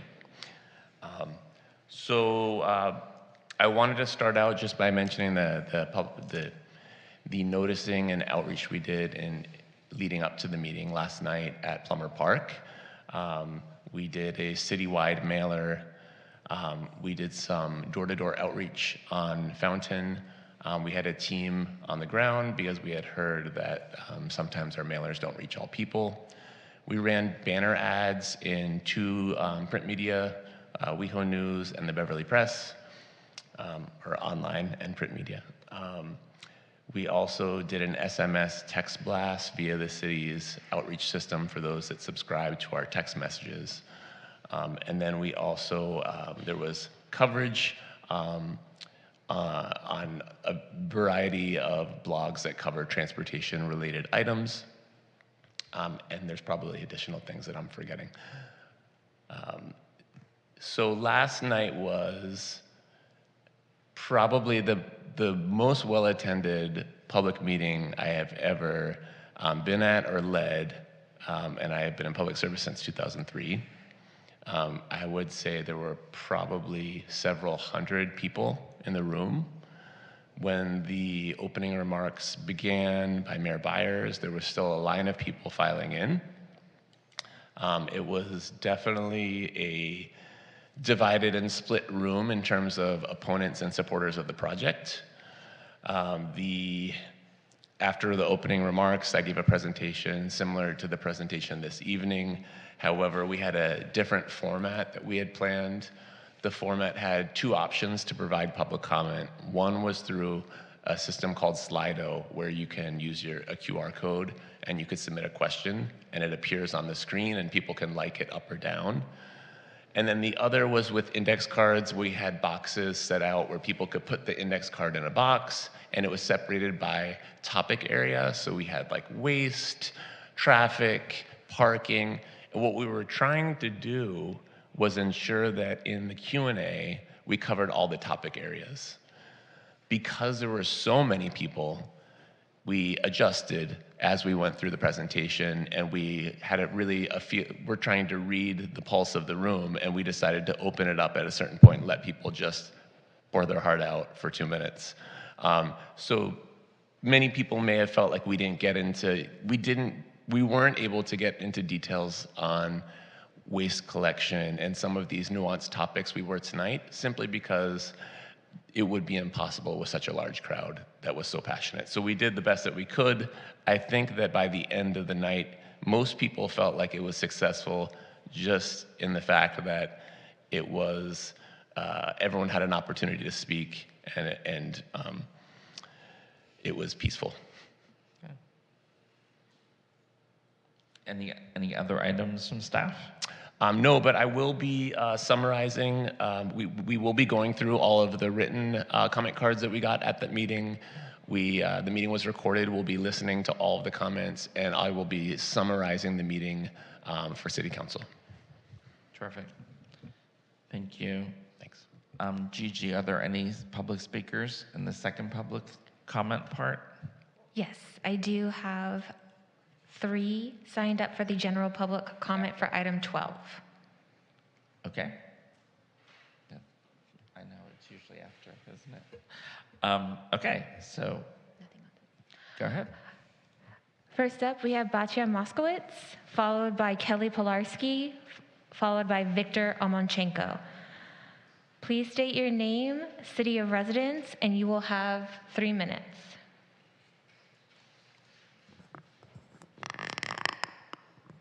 Hello? No. Hello? Okay, I'm gonna just assume it's working, and if not, I'll just project louder. I move closer. Yeah. Good. Okay. Batya Moskowitz. I live in West Hollywood. I would like to mention the fact that the flyers that went out that I got in the mail were in English, and that's great. I speak English, as do a lot of residents, but I also live in a building where most of the residents are Russian and or Ukrainian speaking, and that doesn't really offer the opportunity to residents who don't have fluency in English to know what's going on in the city. And I would like us to consider in the future, if possible, to consider the demographics of the city when sending out flyers. And then also, I want to talk about maybe having a discussion later on about Waymos. I think there's been a lot of issues with Waymos causing traffic. I've almost been hit by a Waymo like 4 times just walking in dark clothing. And also, they've been blocking alleyways, etc., while waiting to pick people up. So if that's something that we could potentially get on at a different meeting, I would be really open to that. So thank you. I relinquish my time. Thank you. Thank you. Next up, Kelly, if you could please state your name, city of residence, and you will have 3 minutes. Okay. Hi, Kelly Pilarski, resident of West Hollywood. Just a general comment tonight. I was wondering how often the city reviews the street painting on some of these side streets, particularly the Sharrows, because I use those every day, but also some of the stop bars, any dividing lines, things like that. Some of them are looking pretty rough. Also, the sections of the sidewalk where we allow bikes on the sidewalk, there used to be, it looks like some sort of reflective square that says, share the sidewalk, well, WeHo, or something like that. Those could really use an upgrade because you can't read them and they look quite old. So if there's some sort of survey that could be done to just, maintain what we have, I would just present that to the commission. Thank you. Great. And did Helen go already? Oh, yeah. So actually, this is the woman you want to speak to about the maintenance issues. Thank you. Thank you. Last up for public comment, item 12, we have Victor Omonchenko. Victor, please state your name, city of residence, and you will have 3 minutes. I apologize, we have one more speaker after Victor. Oh, I'll go sit down. No. Victor Omolchenko, longtime West Hollywood resident. I remember when I met David Eichmann, I actually, at a Transportation Commission meeting years ago, before he went on to other esteemed positions, and now he's back as your esteemed chair, and I took a walk up, down Fountain on the pedestrian way, and that was over 25 years ago. Fountain was so narrow, and I know I exclaimed to you, I didn't know you at the time, but I said, widen it! So it's nice to see that efforts are being made, that you are all looking, that the community is looking into what I feel is a project to stop the freeway on Fountain. Mr. Carrillo, I give you and the city staff credit. I got the flyer. I've been involved in the process. I even took this flyer to friends living in Los Angeles north of Fountain, because we do want to remember that between La Brea and Fairfax, the north side of Fountain is the great city of Los Angeles. So I was happy to see some people from LA at the meeting last night, and some of my friends came from LA too. But we must remember that part of this project, at least a mile of it, will affect residents living on the north side of Fountain. And Commissioner Litvak mentioned something, and I just had to think to I was a federal public servant for many years in different departments and agencies, and when she said a lot of things that went through with the Metro and that, where, you know, people said, oh, the sky is falling, the sky is falling. No, ultimately the sky tends to still stay up there. I'm happy it's up there. And I remember when Kevin Burton and I went over to Beverly Hills, when Beverly Hills was just, bike lanes were a glimmer in the eyes of Beverly Hills. We already had them. And I remember the council there, oy vey, what's going to come? All the people are going, what are we going to do? And they finally got bike lanes in, and I used them. And it's all about the regional interconnectivity that we've been trying to do to build up infrastructure for bicyclists and to make things safer. And I have to say that as I came back from Santa Monica on my bike today, I just want to end with a green point, an environmental point, but also a paint point, meaning there must not be a shortage of green paint. And I just hope that wherever we have bicycle lanes, bicycle infrastructure throughout our whole great Los Angeles County, that those lanes be painted at least as a quick fix. I think that would be a quick fix. Green painted bike lanes where we already have the bike lanes. We don't have them painted green here in West Hollywood. I understand efforts are going to be made to do that, but here next door, Beverly Hills, that didn't have bike lanes until a couple of years ago, their bike lanes are painted green. And then when I came back from the Santa Monica Hospital on Arizona Avenue, coming back here, the lanes were painted green, and then once I got to Texas Avenue in Los Angeles, they disappear. So whatever we can do with quick fixes that have been identified earlier, it's all important to make safety for all of us. So thank you very much for, I think, what was a very productive meeting. Thank you, Victor. Chair, last up we have Councilmember Danny Hang. Please state your name, and you will have 3 minutes. Councilmember Danny Hang, resident West Hollywood. Good evening, Chair, Vice Chair, honorable members of the Commission. Good evening, staff. I wanted to thank staff for a very robust presentation tonight. It was a good continuation from last night, so thank you for all the work that you do. And thank you to the entire Commission for the thoughtful deliberation and discussion among the important item that was for tonight. I appreciated the civility and also seeing you all learn from each other. I mean, when Commissioner Wenzel had indicated that he learned something new from Commissioner Green, that's what this discussion is all about, working together as a group for the betterment of our city. So I want to thank you for the incredible work that you do, and I look forward to receiving your thoughtful and meaningful input to the council. Thank you. Great, thank you. Thank you. Chair, I am just going to look towards the remaining part of the public as well as our Zoom and ask that if anyone else is speaking, that they indicate so. I have no one on Zoom and no one from the public. That concludes. Terrific. Moving on to item 13, then items from commissioners. We'll go down the row. Commissioner Litvak. I'll make it really quick. First of all, I want to thank you, Mr. Chairman, for managing a long and tough meeting. So you did it admirably. And I want to thank everyone from the public who is still here and who was here earlier. It was great, as well as all my fellow commissioners. And the only thing I would add is I would suggest the next time we have this kind of an issue, maybe we state at the beginning rather than before we get the beginning of public comment that we may change the time we're going to give for the public to speak to allow more people to speak, just to manage expectations. That's it. Thank you. Great. Commissioner Krinky, anything? Nothing, but thank you for all the members of the public who came and stayed this late. We appreciate it. Commissioner Mansell. Oh, yes. I usually do. Thank you to the members of the public, all of you. It makes a better commission meeting when you're here, and the city needs your input, the staff. Thank you so much. I know how hard you work, and so thank you.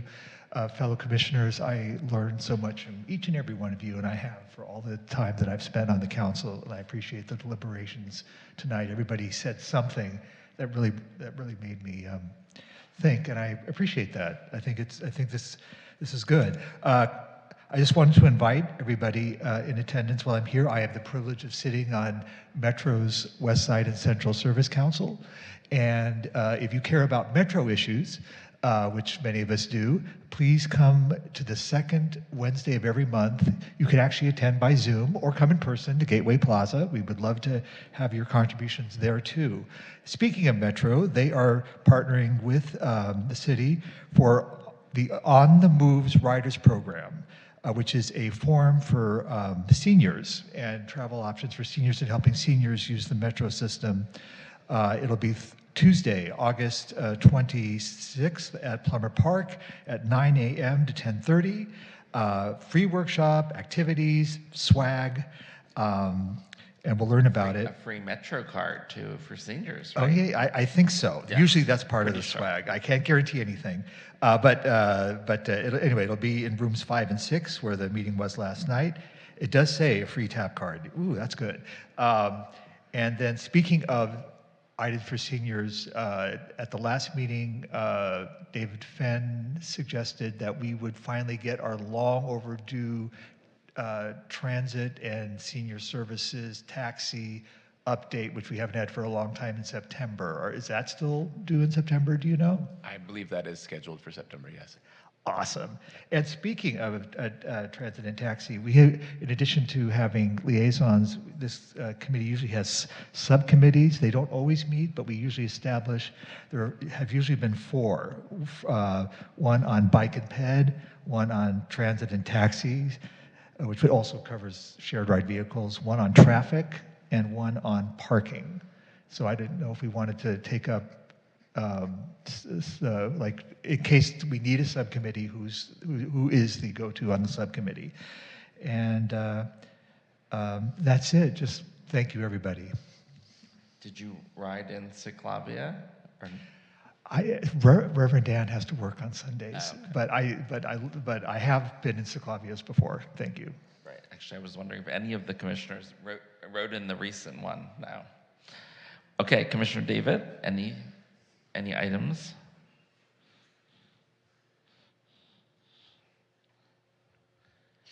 Yes. Question for staff. The signage in the Rainbow District that basically tells bikes, when they can and can't ride on the sidewalk. I'm wondering if you can provide any insight on the thinking behind why there are parts, where essentially why does that change happen? Going from, it's essentially sidewalk to bike lane. So what I think right. Are you Chris, asking? you can say, where there Sure. are bike lanes, then you cannot ride on the sidewalk, right? I believe that was when those bike lanes were installed. There were portions where it wasn't wide enough to include the bike lanes. That's why they end by City Hall. And at some point, a decision was made that bikes in areas where there is no bike lane could ride on the sidewalk. And so the city allows it in those areas. But I would need to confirm. This is, what I think. I would have to check with and get back to you. I could report back next month. That would be great. And to be clear, like in those areas where the signs are saying, bikes can't ride on the sidewalk here, there's no plans for any sort of protected bike infrastructure for those areas? No, not at this time. Okay. So I just wanted to note that because we know that it is a really hostile environment for bikes to be riding in, and I think that a cyclist going up against a a car with an engine and a big metal cage is very different than pedaling on the sidewalk alongside pedestrians. So I'd like to explore the logic. Okay, and next month I can bring back, I believe there was at one point a council directive for protected bike lanes on Santa Monica Boulevard. I need to look into that, and I can report back in September. Okay. That'd be great, thank you. And the last thing is just wondering if relevant staff could let me know who is in charge of the lightings along the street. The other day I saw a cord that had come down, like the little lights along the street. It had hung down almost like a booby trap across the sidewalk. So it was about chest level, and it was a huge hazard. I saw multiple people on scooters, and I know how we feel about scooters on the sidewalk, but this was like a deadly safety hazard. So I'm wondering who's in charge of that department. Helen How they look into that. That would be me. Are you talking about the decorative lights that are strung across Santa Monica Boulevard? Yeah. So you're saying one of the cables was down? Yeah, but in a very hazardous way. No, I mean on the sidewalk. Yeah, you could definitely report that to us where that location is. I'm assuming we've probably already heard about it, but if not, we can definitely address it. Okay, I did call and it was taken care of. Okay. I directed traffic until people got there to take care of it, but I just wanted to flag that to ensure it doesn't happen again. I can't promise. Or try to prevent, because it was a very sort of shocking, high traffic area, and anyone, even if they were just like walking, looking at their phone, would have like ran into this, let alone a bike or a scooter. I mean, we can definitely look and see what did happen. I can't guarantee that something won't happen again, because it's all those things are moving parts and things, but we can definitely see what happened to see if we can prevent it from happening in the future. Great, perfect, thank you. That's all I have. Thank you. And I would say if it's something that needs immediate attention, actually Helen gives out her cell phone and is very responsive. So if it's obviously an immediate safety issue, please feel free to reach out to. I'm giving out your cell phone, Helen, right? Sure. Just don't do it on air, please. No, I'm just kidding. Thank you. Commissioner Krieger, any items? No, I have no items at this time. Thank you. Okay, Vice Chair Green. I know it's late, and I'll try and be brief, but I'm first just start by thanking the public, thanking the chair, thanking the rest of the commission, and of course staff for all the work they did for, and will continue to do on this project. But if you, as I said, I'll try and be brief, but just in terms of what we're doing today, references came up to the Santa Monica Boulevard redo back in the 90s, and I was here then, and I'm old enough that I'm going to share a little history. When we did that project, first of all, there was a steering committee. I was not on it. I attended all the meetings. The original plan did not include the bike lanes. I know apparently not everybody's a big fan of those bike lanes, but the original plan did not, that was presented to the steering committee, did not have any bike lanes. And those people not on the committee came and said, we want bike lanes. And the answer then was, well, why would we put bike lanes here? There's no bike lanes anywhere else on the west side. Why would we put bike lanes here? They're going to be useless. We're just going to have, a mile or two of bike lanes. First, there were reasons why it couldn't be done, and eventually figured out it could be done. So we put in the bike lanes on that part of Santa Monica Boulevard. Then about somewhere over years later, City of LA got around to redoing their part of Santa Monica Boulevard by Century City. They put in bike lanes. And now we had their bike lanes, then we had our bike lanes. And then miraculously, really miraculously, Beverly Hills all of a sudden discovered they like bike lanes. And now we have bike lanes from basically the 405 to City Hall here. So it takes time to build out infrastructure, but just keep plugging at it, and we will eventually, create a network. So I think this is, part of a long history, and I'm glad to see it that we can continue to advance safety and mobility in the city. So I just felt like I needed to share some, not needed, anyway. Thanks for indulging me. Thank you. And I also want to thank staff for all the time, fellow commissioners and members of the public. And with that, I will entertain a motion to adjourn. So moved. So moved Krieger. Is there a second? I'll second. Karinke. All those in favor? Aye. Thank you, commissioners.